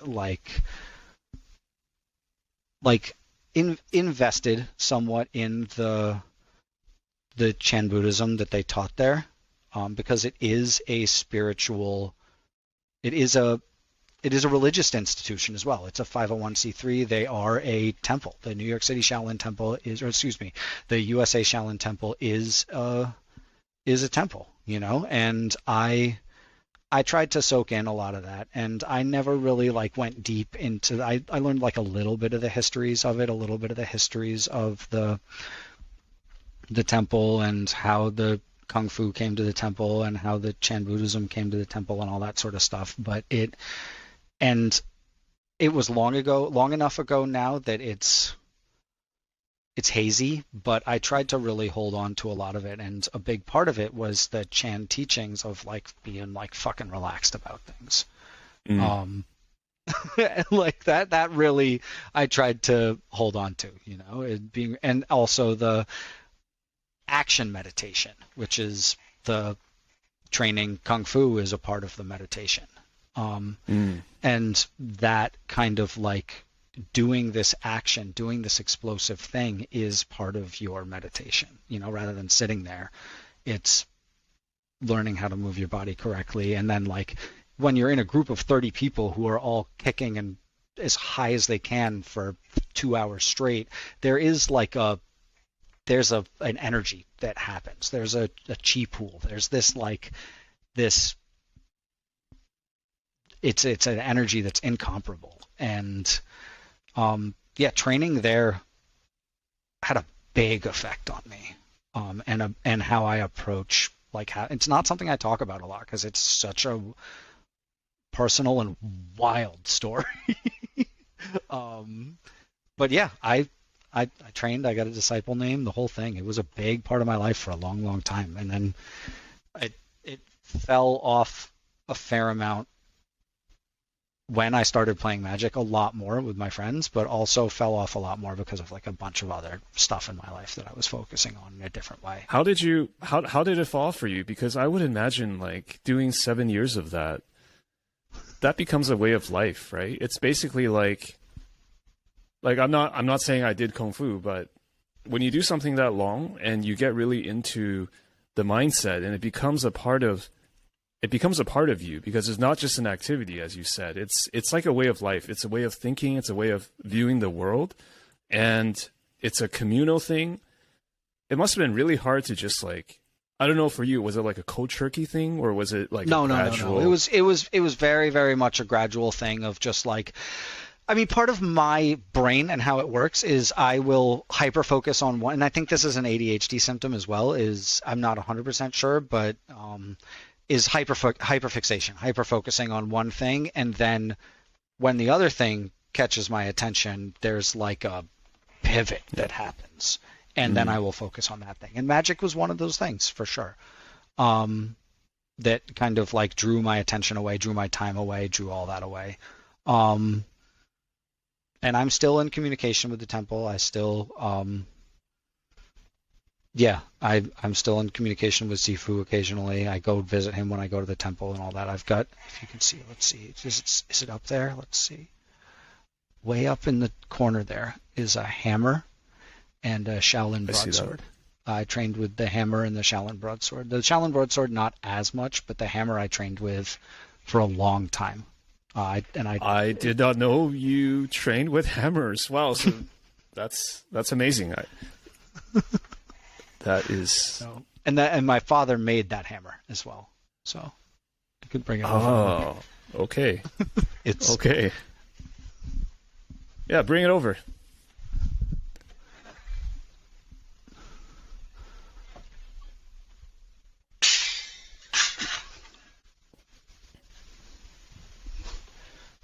Yeah, I trained with this, like, there was no real, like, form for it or anything, so I had to just learn how to, like, incorporate it into the movements that I had been taught. But yeah, training with this was amazing.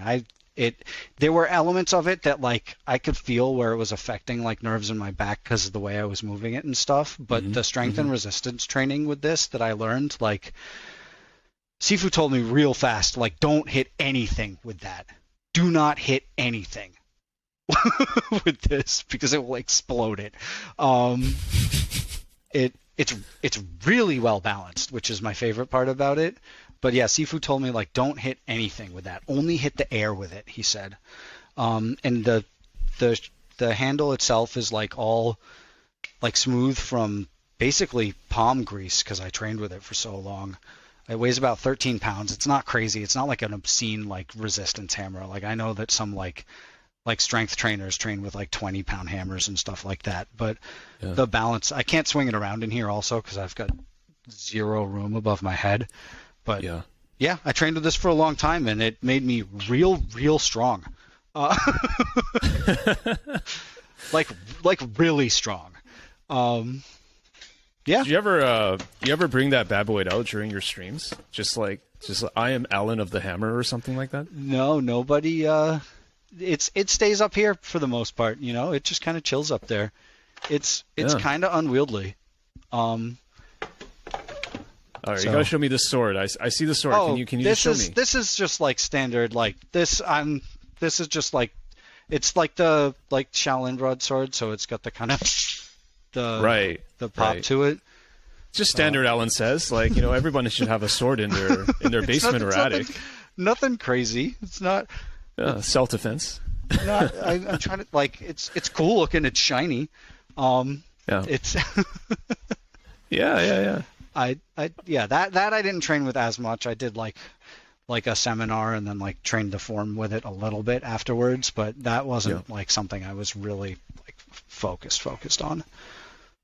So that's but yeah, training at the temple like really rubbed off on me in that like a lot of Sifu's mannerisms and kind of his philosophy of living more, living like with more chi really rubbed off on me. And also like the chant aspect of it, of like trying to like be more relaxed about things, letting them happen. And there's also like the deep history of the temple itself that's like totally wild.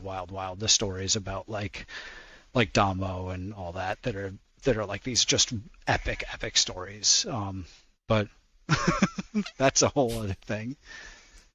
Did you ever find out if Wu-Tang actually trained there? Because I always assumed that they got their source material from watching VHS tapes of like, martial arts movies. That's kind of where they got their thing.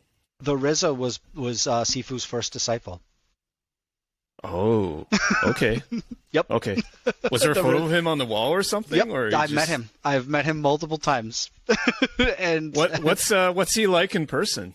Very, very serious.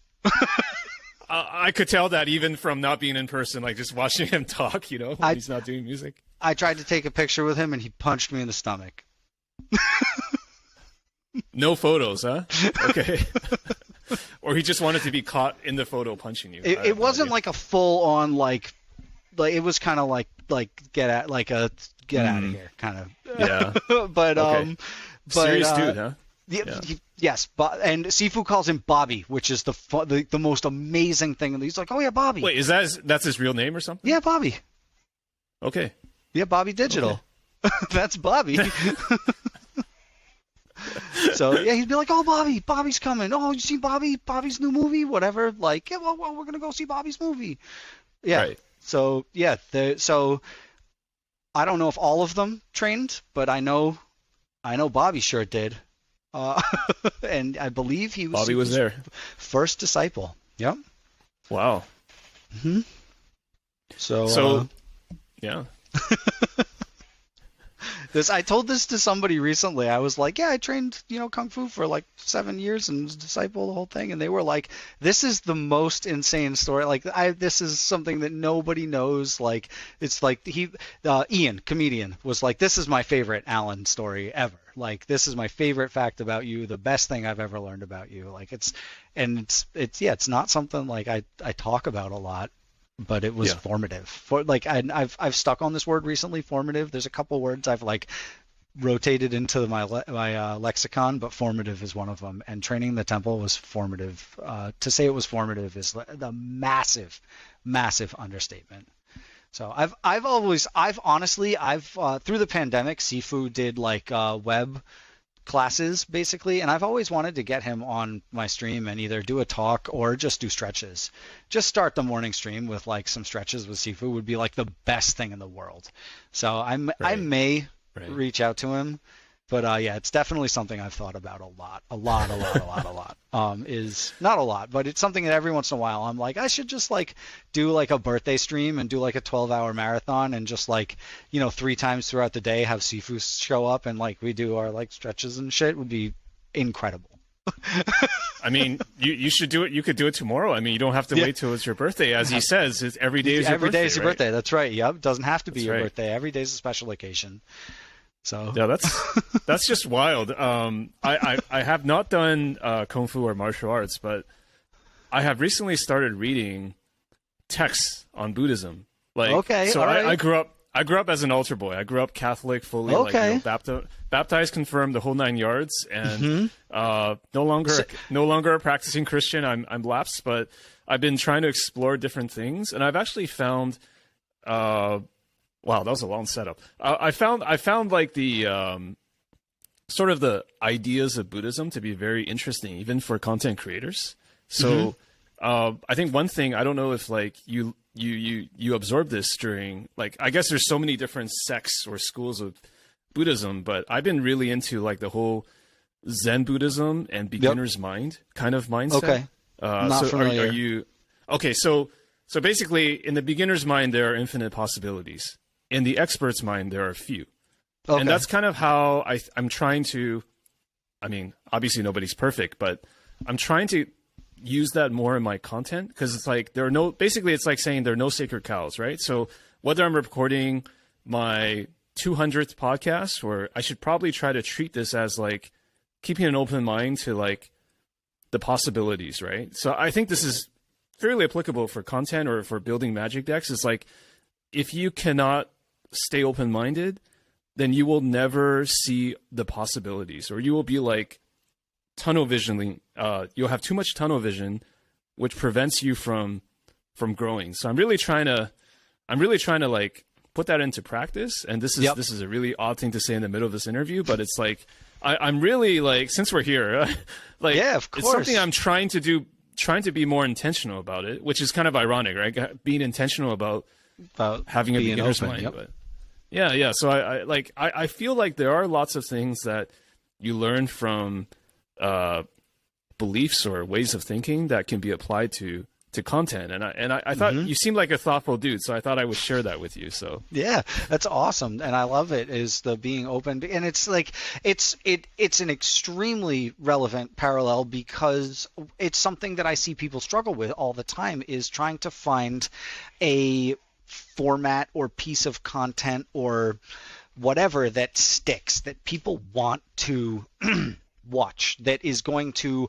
appease the almighty algorithm, and something that a lot of people do, they'll just like I think of it as you throw stuff at a wall and see what sticks, Exactly. And so the beginner's mind philosophy that you mentioned is very much like something that people go to. It's like, I'm just going to keep making videos and see what people like, but I found the most important thing, and this is something I took from Rebel, is do and this is also something that is a luxury, but do the content that you want to make, and that's going to be the best content for sure, and find out what people like about it and then improve on those parts, or find out what's successful about it and improve on those parts, or what's not successful and remove those parts. But it's important to make the content that you want to make, and I do understand that is a luxury. Not everybody is able to just make whatever they want and not care about whether it does good or bad. There is a very, very important distinction to make about, like, you can't do that, because if you're in it to live, you can't just make whatever the fuck you want. You have to make what is going to succeed. But there's no guide for it. There's no guideline. So you have to find out what's going to succeed, and that's where it comes back to that beginner's mindset, or beginner's mind philosophy, is that sometimes you have to be open and just make stuff until one of those things stick. With me, I've definitely just like found an idea that I think is like amazing or hysterical and just like wrote it to the ground. Or put it out anyway, and just, okay, I'm doing it. I don't care. Like, I don't care that my temporal extortion videos fall flat. I think they're the funniest thing in the world. So like I think that is just absolutely the height of comedy, the best way to do deck techs. It's hysterical. I sent you one of them. I sent you the one with Sinestra. I watched it with Sinestra, right? Yeah. Sinestra and Charles. It's the only double feature we've done of those. And like I just had this. I was inspired by just to explain to people who may not have seen that. Like, you're basically asking people to categorize their entire EDH deck in 5 minutes, and then also answer a series of rapid fire questions. And yes, I guess there's like a ticking time limit. Yes. Right? Is that so the way it came about was the Vegas, the first Vegas, MTG Vegas after the pandemic, right? I didn't go, but I was watching people's content, and I seen Alex Kessler making these modern deck techs. And the deck was all laid out. It was all presented, and it's really easy to sort a modern deck. Yeah, it's like those Pro Tour SCG deck techs. It's all meticulous already, right? Yeah. It's easy to sort a modern deck because it's 4 of. It's just 4. You just put piles of 4 or whatever. And I mean, less now. Like, decks are less 4 of now, but I started thinking about it, and it was one of those, like, in the shower at 1 a.m. in nature's embrace, the green mana sources or whatever, and and I was like, well, how would you translate that to an EDH deck tech or a CEDH deck tech? Because everything's a singleton, yeah. and then, so my first thought is, well, how do you sort it? And then my immediate second thought was, the sorting needs to be part of the video. And then it formed from there into, well, the sorting is going to be part of the video, and it's going to be timed, and you have to sort your deck and then answer, and then whatever time is left over is for questions about the deck. So it's awkward. It leaves this awkward space where if you don't have 3 other people around you making fun of the person sorting it, it kind of falls flat. So and I try not to distract them, but at the same time, I should be filling that empty space. But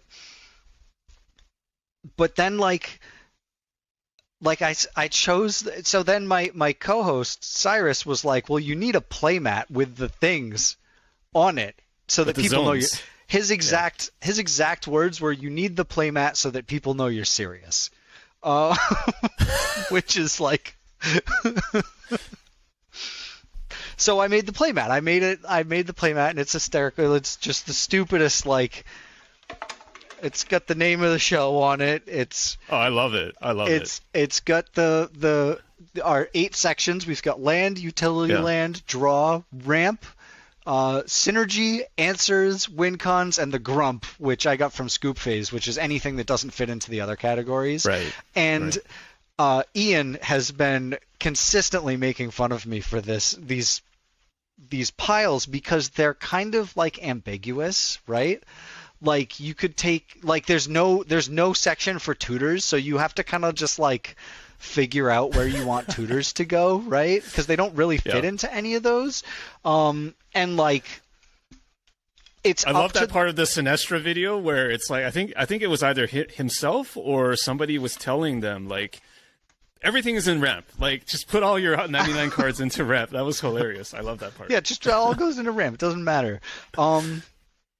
But so yeah, it's you sit down, and ideally it's a CEDH deck, right? Where you can actually have these things with a standard EDH deck, you can also divvy up everything into these piles, but I find it's a little harder to put a regular EDH deck through that sifter and have it fall out into those piles.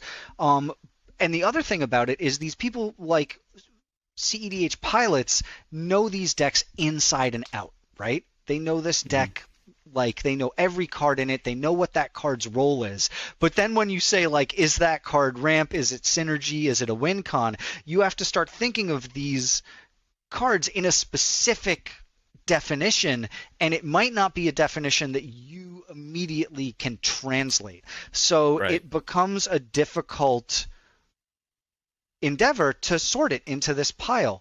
And I've done it with some people who are just monsters. Rebel and Charles, just without blinking, just do. And I've done it with other people who just totally break down, or just it doesn't work. It doesn't make sense. They'll put things into individual piles. They'll be going through it in the hand. And so it's awesome to see how people's heads translate that task.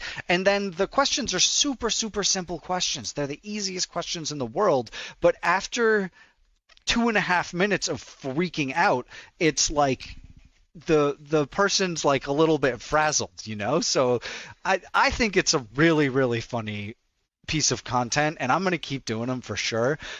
I've also had to learn to break out of my own head and being hey, you want to do this deck tech now, instead of being hey guys, you want to do this funny thing, I have to just be hey, let's do this deck tech now. It's live. It's 5 minutes. Go, and get 2 or 3 people to come in and be ah! And that, because in the video I sent you, you can hear the people in the background, the peanut gallery going off the whole time, and it makes the video 100 times funnier. You need that. You need that peanut gallery. Mm-hmm. Yeah. So that I'm wondering, was there a prize or something? Because I felt like they were really like fighting for their lives. Like they were actually the characters in Squid Game. Like, you know, if I don't do this, I'm going to fall down the pit and die. Like, what was like? How do you get that? How do you ratchet up that tension? It's just the timer. Just you put a timer next to them, and they hype it up. Freak out. That people just are like, and also like consistently being like, there's 1 minute down on the timer, and then other people will pick that up and start being like, we got 1 minute left. Oh, just you got the 30 reminders, seconds left. yeah. The reminders get people freaked out, and it takes you out of the card. Like you could be card sorting and be like in the zone and not, and then when somebody's like, that's 1 minute down, they're like, oh my god, like it takes you out of it and makes you have to like get back into the role of it. And then I can also watch and see how many cards are in somebody's hand when it gets down to like 20 cards or whatever, and be like, okay, you only got a couple to go, like you're getting there, you know. And there's no prize, right? The prize is like, I don't know, you get to show off your like blingy deck or whatever, you know. The prize is you get to do it. Would you say that's kind of the Alan or maybe even Mental Misplay aesthetic, which is like almost like a manufactured or deliberate chaos? Yeah, I mean, that's definitely something that I've tried to lean into like very, very hard, is that like there's this kind of like wacky Gonzo, like you're in the element, you're in Gonzo, the gameplay. that's the perfect word, yeah.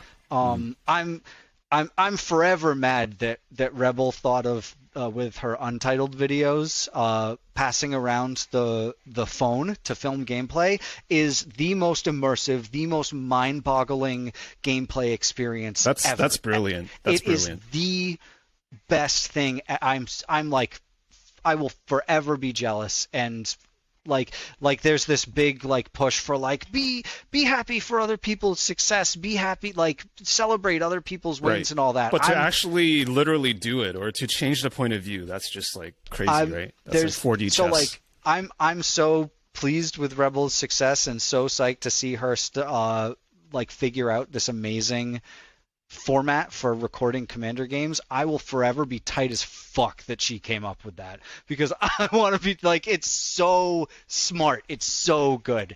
But yeah, I try to, like that's a pretty good, like a manufactured chaos, but like also a very deliberate, like bringing other people in on it. You know, like getting the chat involved in it. Maybe not with like a chat chaos where they're like, you know, making you draw extra cards or anything like some of my amazing peers do. But like just having other people like be a part of it. You know, the community deck building is huge. And there's other people who have come before me doing the community deck building who have done such incredible jobs.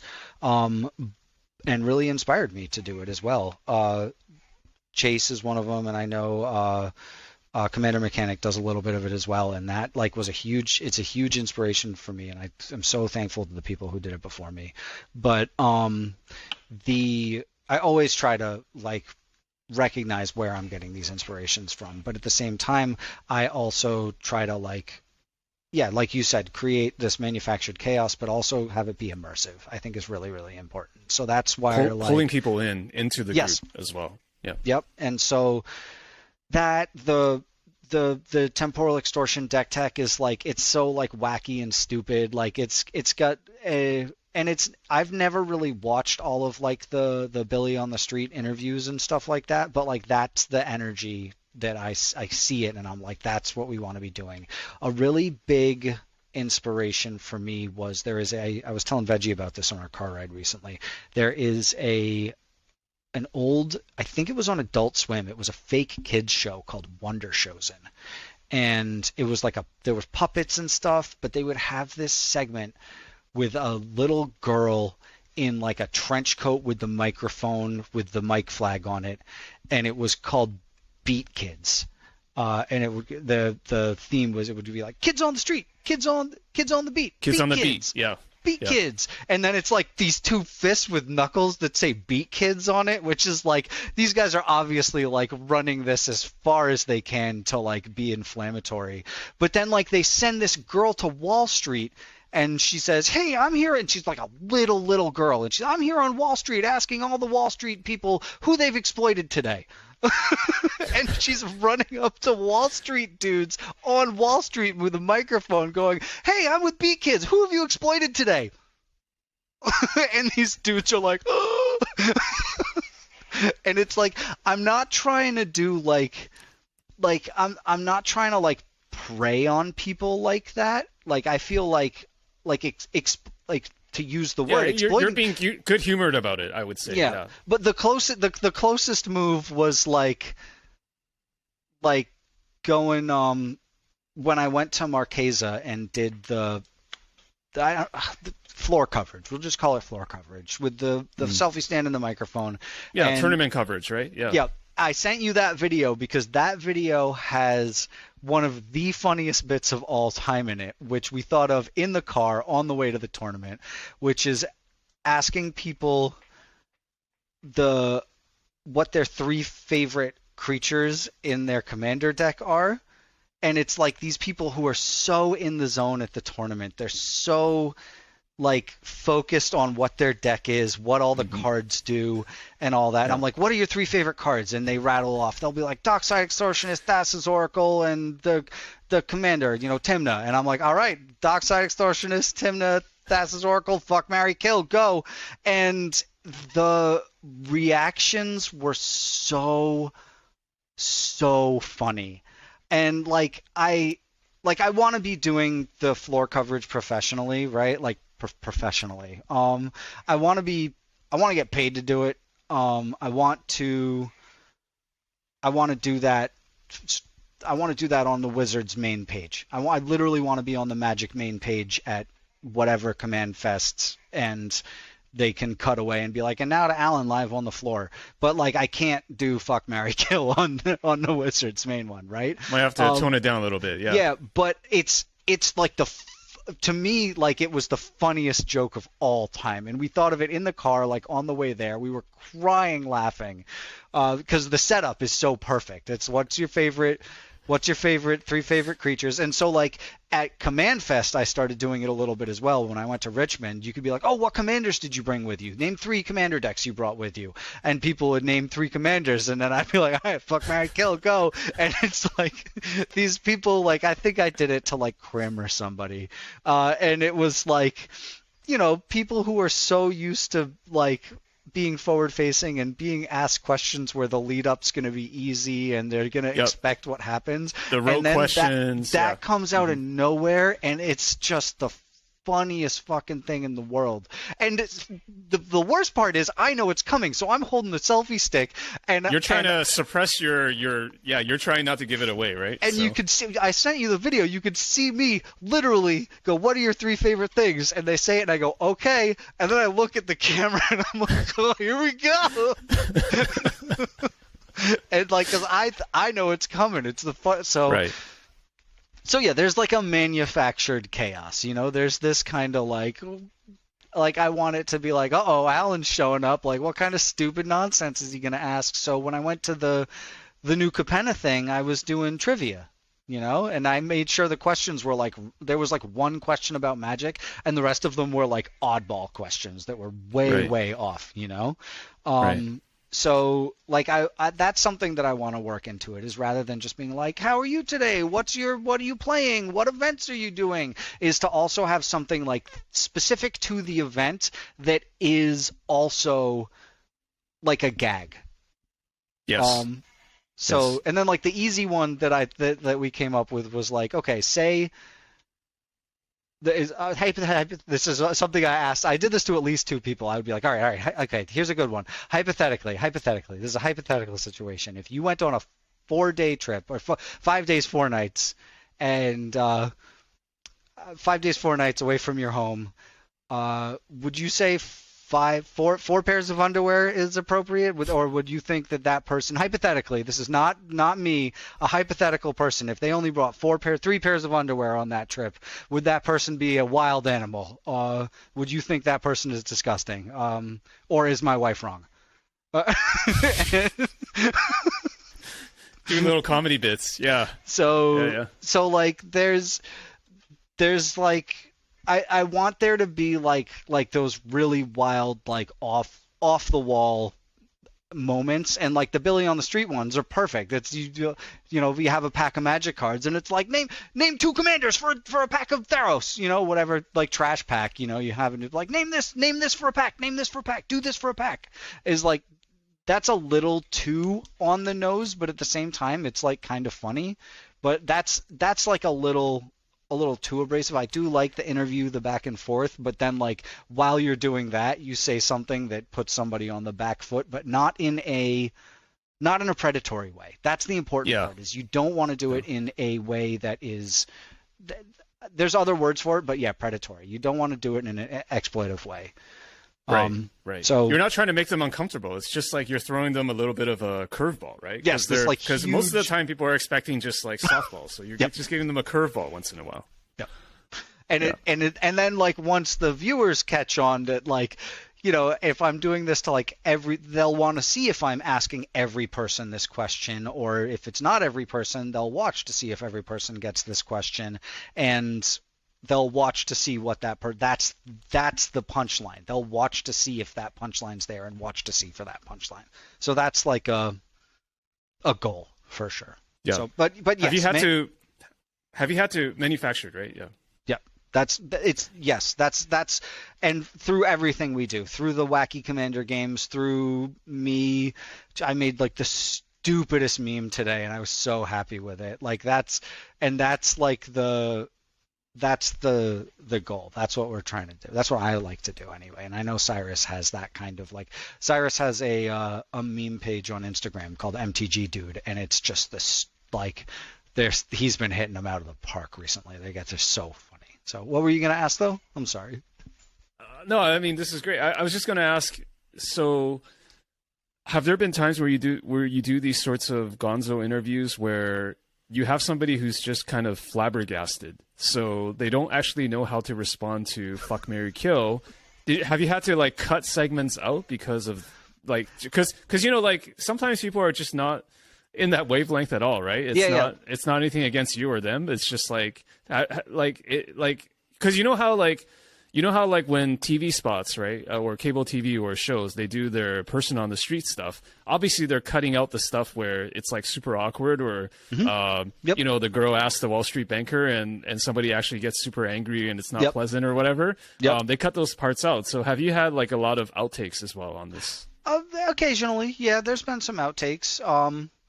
Some stuff that was like less than pleasant, has definitely like nothing like egregious, nothing like oh my god, like if I show this, like the world's gonna end, but just like somebody who was like maybe negative about something that I was like, no, we don't need to show that. Sections where like I kind of lost control of the mic and the person would just like it just didn't stop. Which this has been like your entire experience talking with me. There's been others like, so the balance is like, I always like, it's easy for me to go up to people I know, my peers, my content creator peers, and talk with them, right? It's so easy to do that. But it's comfortable for me, but I also want to give voice to people who don't have that platform, who haven't made that self-platform. But what I ran into right away is, and I love people out there playing Magic. I love that just people from the kitchen table, from the LGS, are out there going to game shows. But the truth of it is, a lot of Magic players are not socialized, are not used to being on in a forward-facing way.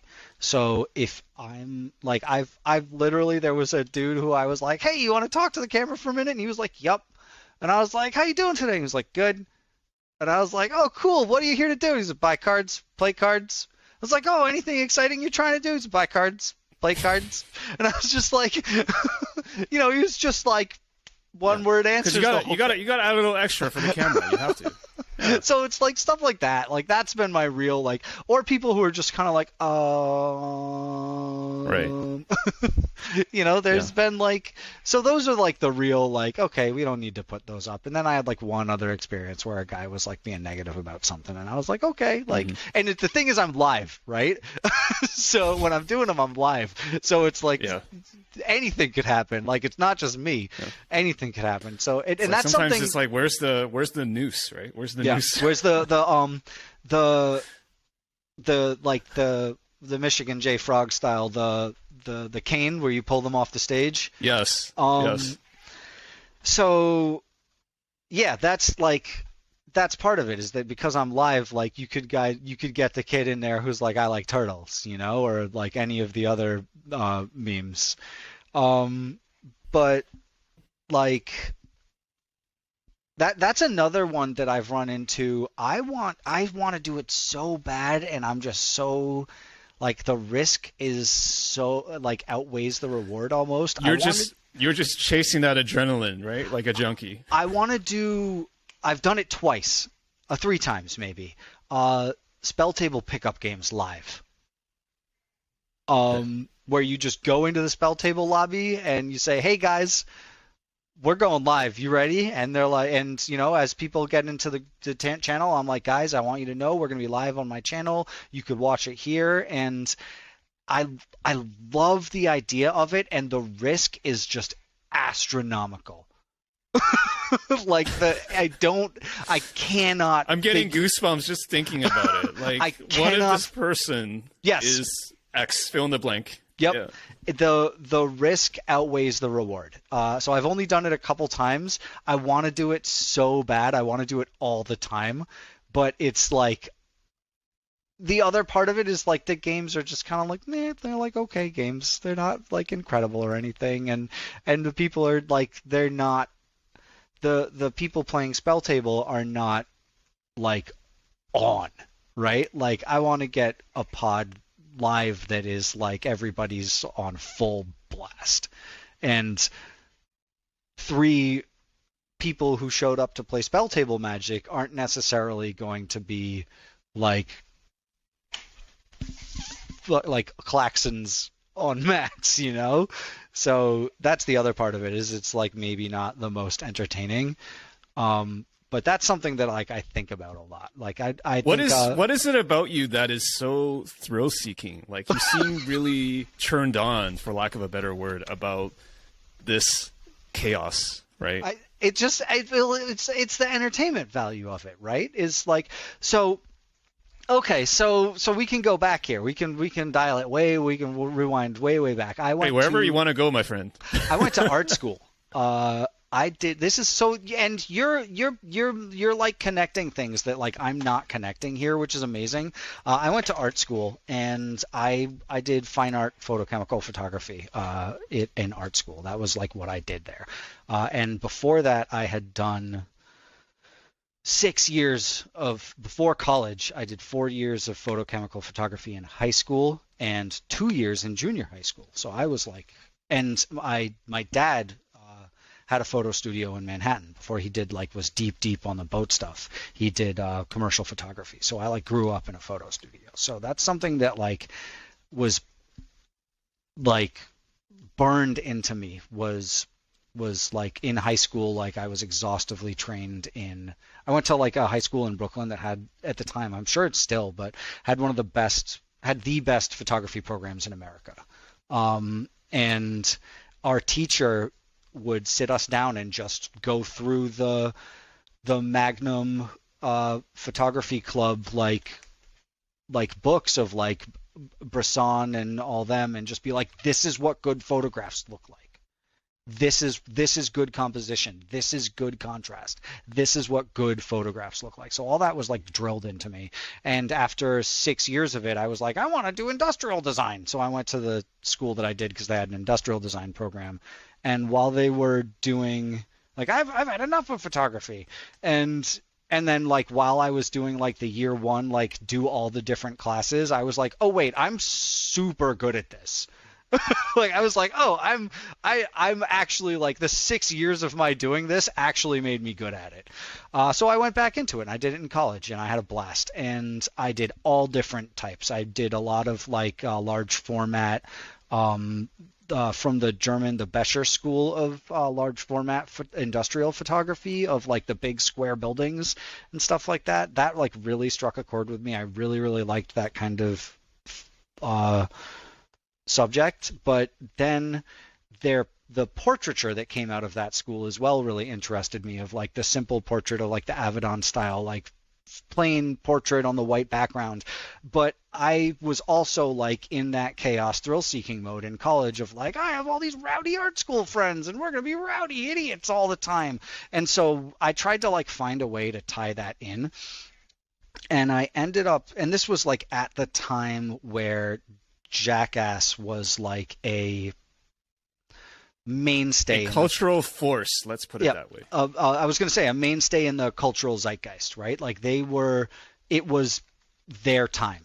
And that had an effect on me. And so I ended up doing a whole series of photographs where I would get my friends, my buddies, and they would be in front of this white backdrop, and I was doing medium format portraits, and I had this wooden kitchen spoon with a nice curved handle, or a nice curved like spoon part, and I had a remote for the camera, and I would smack the shit out of them right on the love handle and take a picture. And and the portraits that it made were incredible because everybody reacts to it differently. It's so unique, right? It's so antithetical to, pre-planned, like set up the shot. Like it's so unique. Well, the shot's all there. It's all perfectly composed and lit and the whole thing. But the element of what this person is going to do is totally... You can guess a little bit if you know the unknown, person, basically, right? But there's an unknown of whether somebody's going to burst out laughing, whether they're going to cry or get mad or what. And I did a big grid of I think it was 16 or 20 portraits of all that I did myself, and it was mostly people, like it was all like a bunch of 20 somethings, so it was like a little homogenous as far as the subject cross section or group or whatever you want to call it. Backgrounds, sure. Like it would have been cool to have like old people and young people or whatever, like a whole like mix.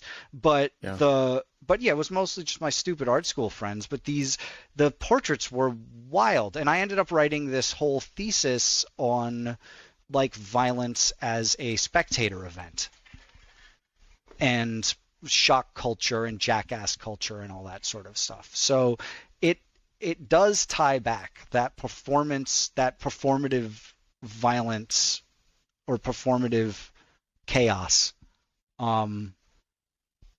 It's I don't know what I don't know what it is in me that is drawn to it, but I see the entertainment in it, and I love it. I think it's the funniest thing in the world.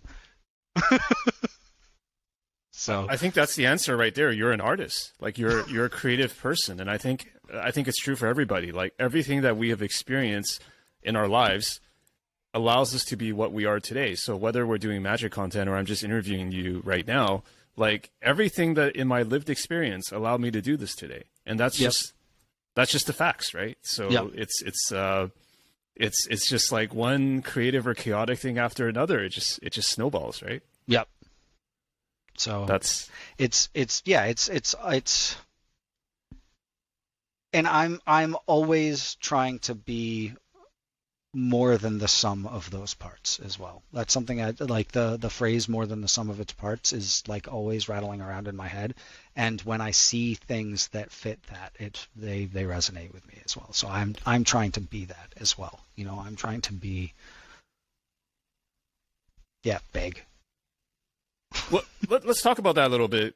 Like, is there a dark side to that? Are you feeling like you need to push yourself in terms of content, or trying to like constantly one up your game in some way? Yes, but it's in that's in a logistical and lucrative sense. Like I need to one up the game in the hamster wheel sense. I need to make that piece of content that's going to break through the barrier and be viral or whatever, like that's the one-upsmanship that comes from it. And it's and also like chasing being on a bigger platform, being seen by more people, all that sort of stuff. So like that is a driving force, and that's part of like having done sales for 13 years is like the toxic hustle culture. I joke about it a lot, but also like it's a driving force for me, is like trying to make this lucrative, trying to make this lucrative, honestly, is extremely important to me. Because I want it. I want to be able to do this I'd like to right now. I'm saying this right now. It could 2 years from now, I could be like, I want to build boats or what, it could, the distraction could, at any moment, it could happen and I could hyperfixate on something else. But right now, I'm having fun doing this, and I want to be able to do this and have it be a job.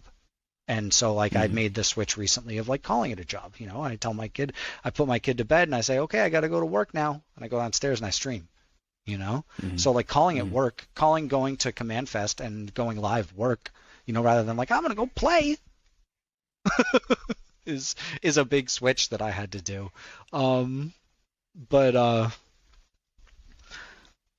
Yeah, that's the one-upsmanship, is just like making it viable, and finding the next thing that's going to also be a revenue stream, finding the next thing that's going to be that I can fixate on, that's going, like, I've got an idea for shirts. I think that I've got an idea that's been beaten around for shirts that I think is going to, that I feel strongly about, but I don't know if other people will. I've got, there's just always something that I'm like, I'll dive right into it. I want to, that's going to be the next thing, the next big thing, the next big thing. So like that's a big part of how my brain works also.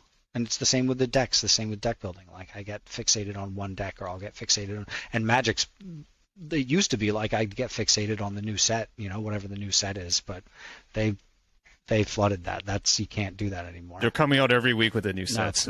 It overfed that. Preview season literally doesn't end. Like this week's ends this, and then next week starts another. Yeah. They literally they ended the Infinity previews and the Brothers War previews tomorrow.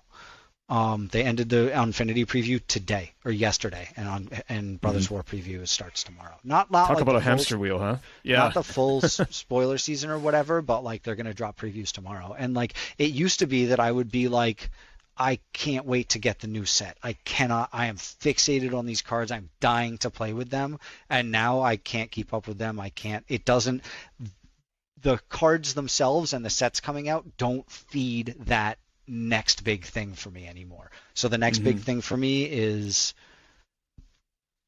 the self. It's building it's what I'm doing. Your content, your brand, and all that. Which on the one hand, I'm thankful for. I'm thankful that I can the next big thing. And by the time this comes out, you'll see what the next big thing for me is. I'm psyched about it. So I think, we'll see when this comes out and how well it does and all that. But by the time, you said there's like a 5 week lead time on this or something like this. So by the time there's a little bit of a backlog or a queue. Yeah. By the time this comes out, I might already have been in Vegas. I'm doing travel vlogs for Moxfield right now. So I went to Commander Sealed. Moxfield paid for me to go there and make a travel vlog and cover the event. And Cyrus's... Oh, sweet. I sent Cyrus 20 gigs of footage of me running around like a lunatic, doing everything I do and playing in the game itself, and 2 hours of interviews, just everything. I sent Cyrus, and Cyrus is piecing that into a 35-minute, like, this is what Commander Sealed was, and that's I'm gonna do everything, and like I'm gonna do everything in my power to make sure that video succeeds. Because that, if I can do that and get paid to do it, if I can go to events and cover events and make videos of them and get paid to do all of those things, that's the dream. That's the I want to have the travel show. That's the mountain. That's the mountain you want to. The mountain is the travel show. Ascend. Everybody wants the travel show, and I'm hungry. Mm-hmm. Like everybody wants that show, and I'm one of those people. Like you probably want it more than most people. I'm not. I think there's a world out there that's also hungry to see it, right? So yep, and that's the other part as well. Is there's a void right now? There's a coverage void. There's a brutal coverage void, and right. On the one hand, I saw it, and on the other hand, I stumbled into it. And not everybody can get out there and make the coverage and do the coverage, but the Gonzo way that I found a way to get into it, has the proof of concept is there. I've gone there, I've gone to the events, I've shown people this is what I can bring to your event. And I'm not like, I could go deep into this about selling myself right now, but like this is like, I'm here. You want somebody exciting at your event to show people how exciting it is and get excited about it? That's what I'm here for. I love it. And I love the fact that you're basically just auditioning for it every day. Like every day you put out that video where you're doing Gonzo coverage. Mm-hmm. You are basically telling the world, also at the same time building your craft. Like you're also, I think it's also really important for creators just to do the fucking thing. Like you just need to put in the reps, right? Which you are. And you're basically saying, this is my portfolio. Like, like you don't have to say like, I might be able to do this, right? You just show them your work, and that's you. Mm-hmm. And I think that's something that people need to take to heart. I'm not sure like who listening to this might need to take it to heart, but like no matter what you do, just put in the reps, and then put yourself in a position to get the gig. Like you can't get the gig if you're just at home thinking about it, right? You can't. Like you got to put yourself out there. I think that's like you're just living that right now. Just do it. Just do that thing. Be your own proof of concept. And there is a luxury involved in that. And I say all of this, and I always try to keep in mind that like some people can't go to the thing. Some people can't do the thing. Some people can't. But I think to be fair, life is trade-offs. If you want that thing badly enough, you have to find a way to make it happen, no matter like where you are in your life. And I know that like as Magic players, and we're trying to be nice, and you're a nice guy, I try to be a nice guy, and we'd like to preface everything, but you gotta just fucking make sacrifices and trade-offs, right? Because you've got a family, you've got a kid, and you're willing to like do that. And I can't even speak for you. I mean, I'm not you, but I'm just saying that if you want something badly enough, like you should figure out a way. That's all I'm saying. And that's me saying it, not you. I was going to say the sacrifice is not worth it in some cases. Like COVID's still a fucking thing. It's a calculation. Right? Like that's part of, that's why I was trying to say like some people aren't able to. Some people cannot do it. Some people cannot go to these shows. If we're speaking specifically through that lens of like go to the show, make the content or whatever. Like some people can't do it, and it's not a choice. Some people don't have the choice. And so like I can be on board with like, yes, get off your ass and do the thing, but that's not always an option. And I always try to recognize that I'm doing this because I am making a choice that is maybe a risky choice, and I am also doing this because I am in a privileged position to do so. And I do not take that lightly. It is not something that I'm like, like I am very, very aware that I am doing this, and it is because of where I am, like because of who I am, like there is, I very much try to take that into consideration, and so I don't take that lightly at all. Like I try not to say like, just like when I was telling before, just make the content you like. Like you can't. Not everybody can do that. Right. Not everybody can, and I take that very, very seriously. Not everybody can get out to the show. Not everybody can do that, and I do not do this lightly. I don't. I try, and so I very much respect and that's why I joke about that like toxic hustle mindset of like rise and grind and all that shit is like, yes, I do that. But at the same time, like that's not for everybody, you know, and Yeah. just other people Yeah. have to rise and grind and go to do like other like fucking people jobs, you know? Yeah. Yeah. So, and sorry to get like super No, serious about that this really is all of a sudden, no. but, like, I appreciate that because I guess we should be mindful of the fact that, as you said, like don't take that lightly, and also the fact that you got to figure out what works within your boundaries, right? Like I'm never gonna be like an professional NBA basketball player, and Yeah. for some people, like they're equipped to do that. And I think in the same way, I may not be able to go and travel to this event because of logistical reasons or health reasons or whatever. And so I don't want to trivialize that. And the fact that we are doing like a multi-hour podcast is hopefully like, don't take this the wrong way. I'm not trying to be defensive. I'm just trying to explain where I'm coming from. Like, I don't want everything in a conversation to come down to like sound bites or like these truisms about like black and white. Just do it. Yeah. Like that's also not what any of it should be about. It's sort of like a build-up, right? So I'm just saying that.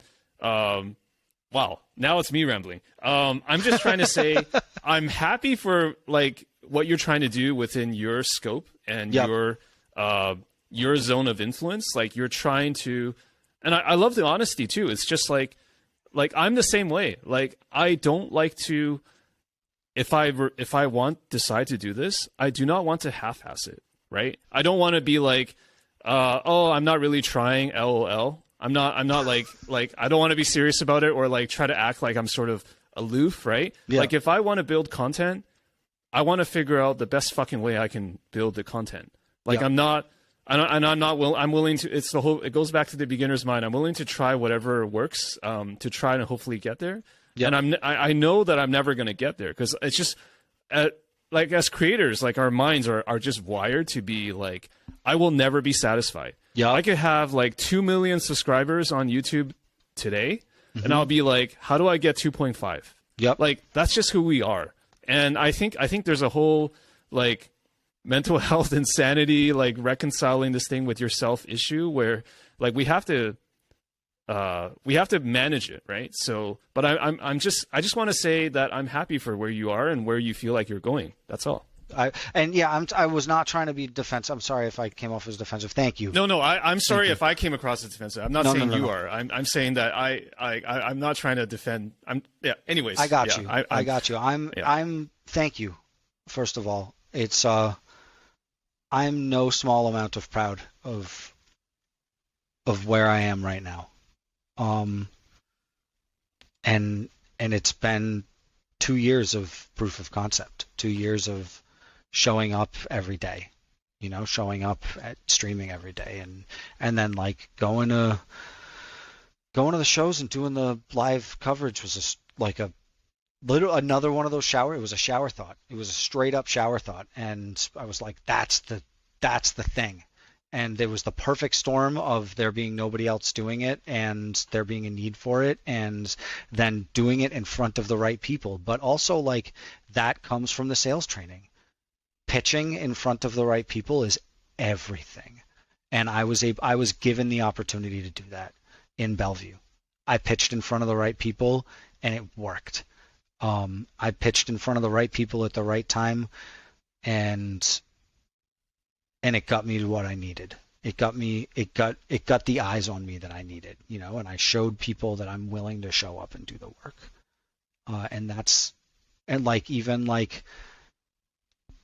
Like recently going to Commander Sealed, going to the Sealed event. I showed up and I busted my ass for 14 hours and like played the games and all that stuff, but like it wasn't about the game. It wasn't about playing those games for me. It was about playing those games and recording the whole thing. You know, it was about record it, like playing them, but also sorry, words are starting to slip a little bit right now. But it was about showing up and doing those things, and it made an impression. All of the people from Commander Sealed were like, oh, like this person is here working, you know? Mm-hmm. This person put in an absurd amount of work to put this like there were a million other creators there, and they were all tagging about it and posting about it and all that stuff, and I love it. I love the work that got put in to make sure that event was visible. And I'm not saying that I was there and I made it, like that's not what I'm trying to say. I'm just saying like I showed up and I did that, and what I did was appreciated. And if you show up and you do you, and you make sure that the work that you do as a creator is appreciated, it will get noticed. But it is about doing the thing. If you don't show up and you don't do the work and you don't make the content, it doesn't get noticed. I've wanted to travel show forever. I want to go to LGSs and go around the country and throw pizza parties and play Commander all night. You know, I want that. I want the magical travel show. I want the unicorn show. But if I don't go to LGSs, if I stay streaming every Friday night instead of going to Friday Night Magic and filming a pod, no one's going to know that I can do it. So it's like, and we'll be here talking like 5 years later, like I should have done that. Like, right? I just streamed every Friday night instead of going driving half an hour and showing up with a selfie stick and a microphone at the LGS and being like, "Hey guys, I ordered 20 pizzas." You know, like I want to do that. You know, I want that to be. I want to, and I want LGSs. I want all those WPN stores to say, "Hey, we need to get Alan in here and throw a party." Mm-hmm. I want to show the world what their local meta is. I want to show people this is what people are playing in blah blah blah state, Wisconsin, whatever. I don't like anywhere in the world. This is what people are playing in Osaka. You know, this is what the commander decks are like out here. I threw a pizza party in Osaka, and this is the commander decks that showed up. You know, like that's the mountain. Is Alan throwing pizza parties at your WPN stores around the world? What's the underlying motivation behind that? Is it to tell stories? Or is it something else?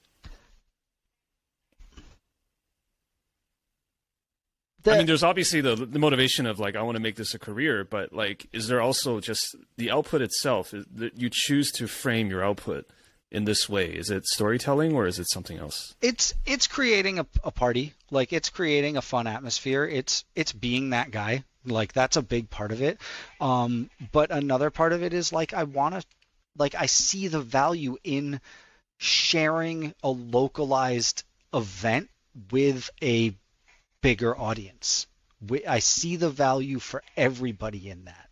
And this is something that I've kind of learned after the fact of like, that's the value in it, is like the people in the Osaka store get to tell their story. The people in Seattle get to see what's happening in the Osaka store. And the people who run the Osaka store get to be like, hey, our event is bigger than it was before Alan showed up. So like that's the value proposition. But the underlying is like, yeah, I just want to go. I want to be there. I want to be where the party is at. And it means if there's already an event, that's great. But if it means me showing up and being the party, bringing the party, then yes, I want to do that too. It's an interesting balance because I don't feel like you're a kind of person who necessarily needs to be in control or be the life of the party, but there is an element of that in here, which is almost like a low key of I want to bring the party. Like I don't know quite how to articulate it, but it's like it's not like an over the top, overbearing like, okay, here's the Alan show, like it's coming to town. It's more like, here's the Alan show, and I have my way of doing it, but it's also just a way to put a spotlight on people who want to be seen or want to be heard. There's like two aspects of that, so it's like two things can both be correct at the same time, right? Yep. Or not even who want to be seen and heard, who can be seen and heard. And sometimes it's about giving a voice. Sometimes it's about platforming something that wasn't platformed before, whether it's marginalized people or whether it's just a hole in the wall LGS.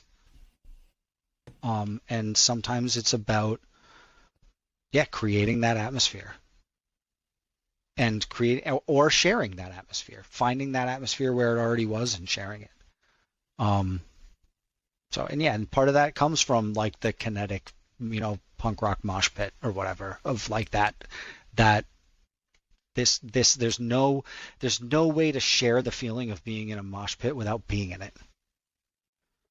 But you can't but there's also like another lesson I learned in college is you can't force a dance party.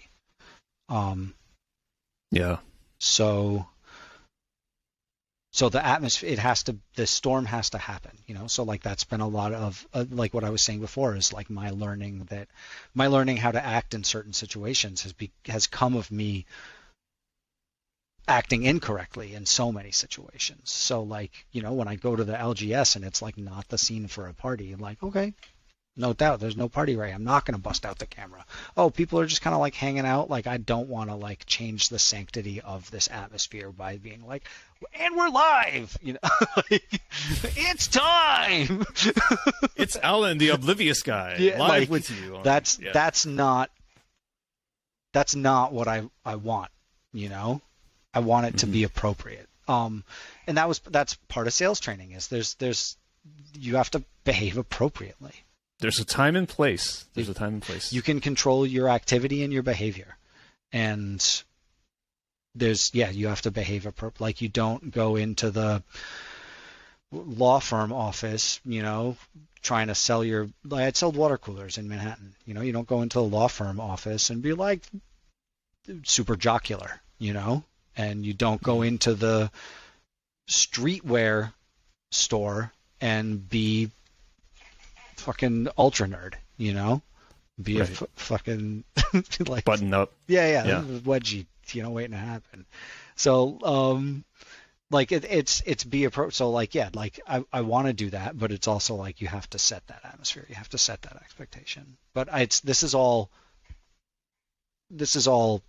like not theoretical, but it's forecasting, like someday. It's all in the master plan. But I want to I've seen the LGSs near me, and one of them I feel like has that atmosphere that I can capitalize on or that can be shared, and one of them doesn't. One of them's just like people are quietly jamming their Commander games, and they're not like it's not kinetic enough. The energy isn't there, But like the energy was there for Ramp Gang.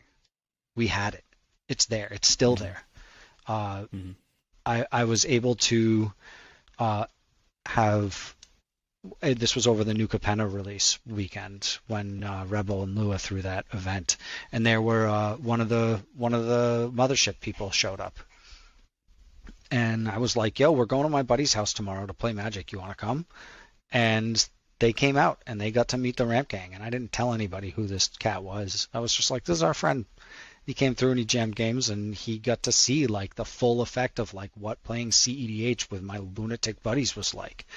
And he went home and he posted about it and said, I got to play CEDH in Brooklyn with the Ramp Gang, and it was absolutely incredible. And then I told my buddies, I was like, yeah, that was, so-and-so. And they were just like, who was here chilling with us? Like they had no clue. It was fucking awesome. So it's, I don't know. That was a really cool situation. But like, being able to share that, being able to show what my formative kitchen table experience was like was everything. So that's it, and that's another part of it. Is like I came up with these Ramp Gang dudes like all like screaming at each other, but in like a really entertaining way, like everybody just wiling out, and that's part of it as well, is sharing that kind of like rowdy atmosphere. The people who do it right are there's a play group out of Buffalo, the Bufftown Police, and they've got that vibe. They've got this like rowdy boys vibe that I just fucking eat up. These guys are absolutely amazing.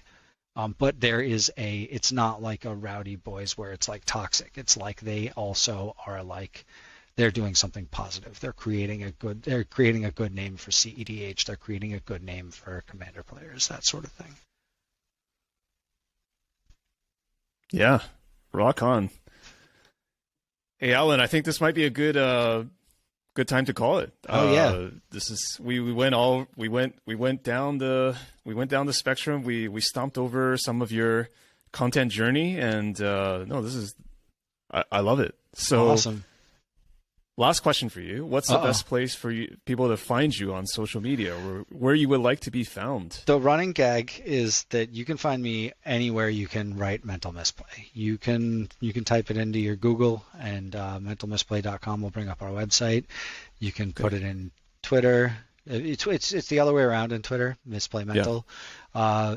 Tuesdays and Fridays, 8:30 p.m. Eastern, and midnight Eastern on Saturdays. My co-host from another coast, Cyrus, he's in Seattle, so he does a 9 p.m. their time stream called it's CEDH, but they call it the ASMR of CEDH. It's called Chillaxamundar. And Chillaxamundar is really, really good recurring cast.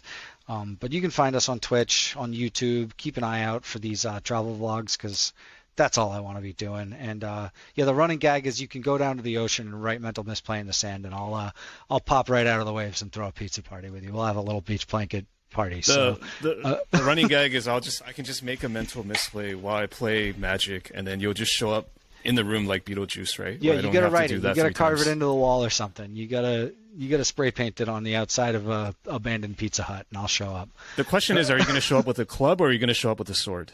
Oh, with the hammer?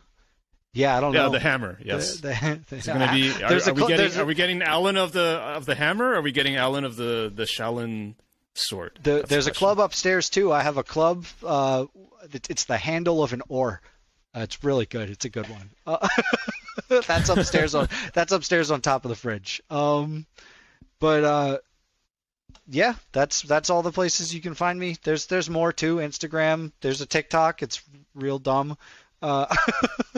Just wherever you can write Mental Misplay, that's where I'm gonna be at. I lied. I have one more question. I lied. I'm sorry. Have you ever done like stand-up comedy or improv comedy before? Because you strike me as someone who can kind of fit into that very difficult to master but fun world. I told a story at an open mic once. Okay, that counts. I told a story at an open mic. I told a really good story. I had a really good story I used to tell about going up to Maine and catching porcupines. Okay. Yep. How long was that bit? Can you repeat it? It was a long bit. It was like I would really embellish it, But yeah, me and my buddy Jake used to go to my uncle's place in Maine, and they had it was on a small island, like a little couple acre island in Maine, and they had a porcupine problem, and he was like, catch the porcupines, get them off the island. And we were like, okay, this is 13-year-old me. Yep, done.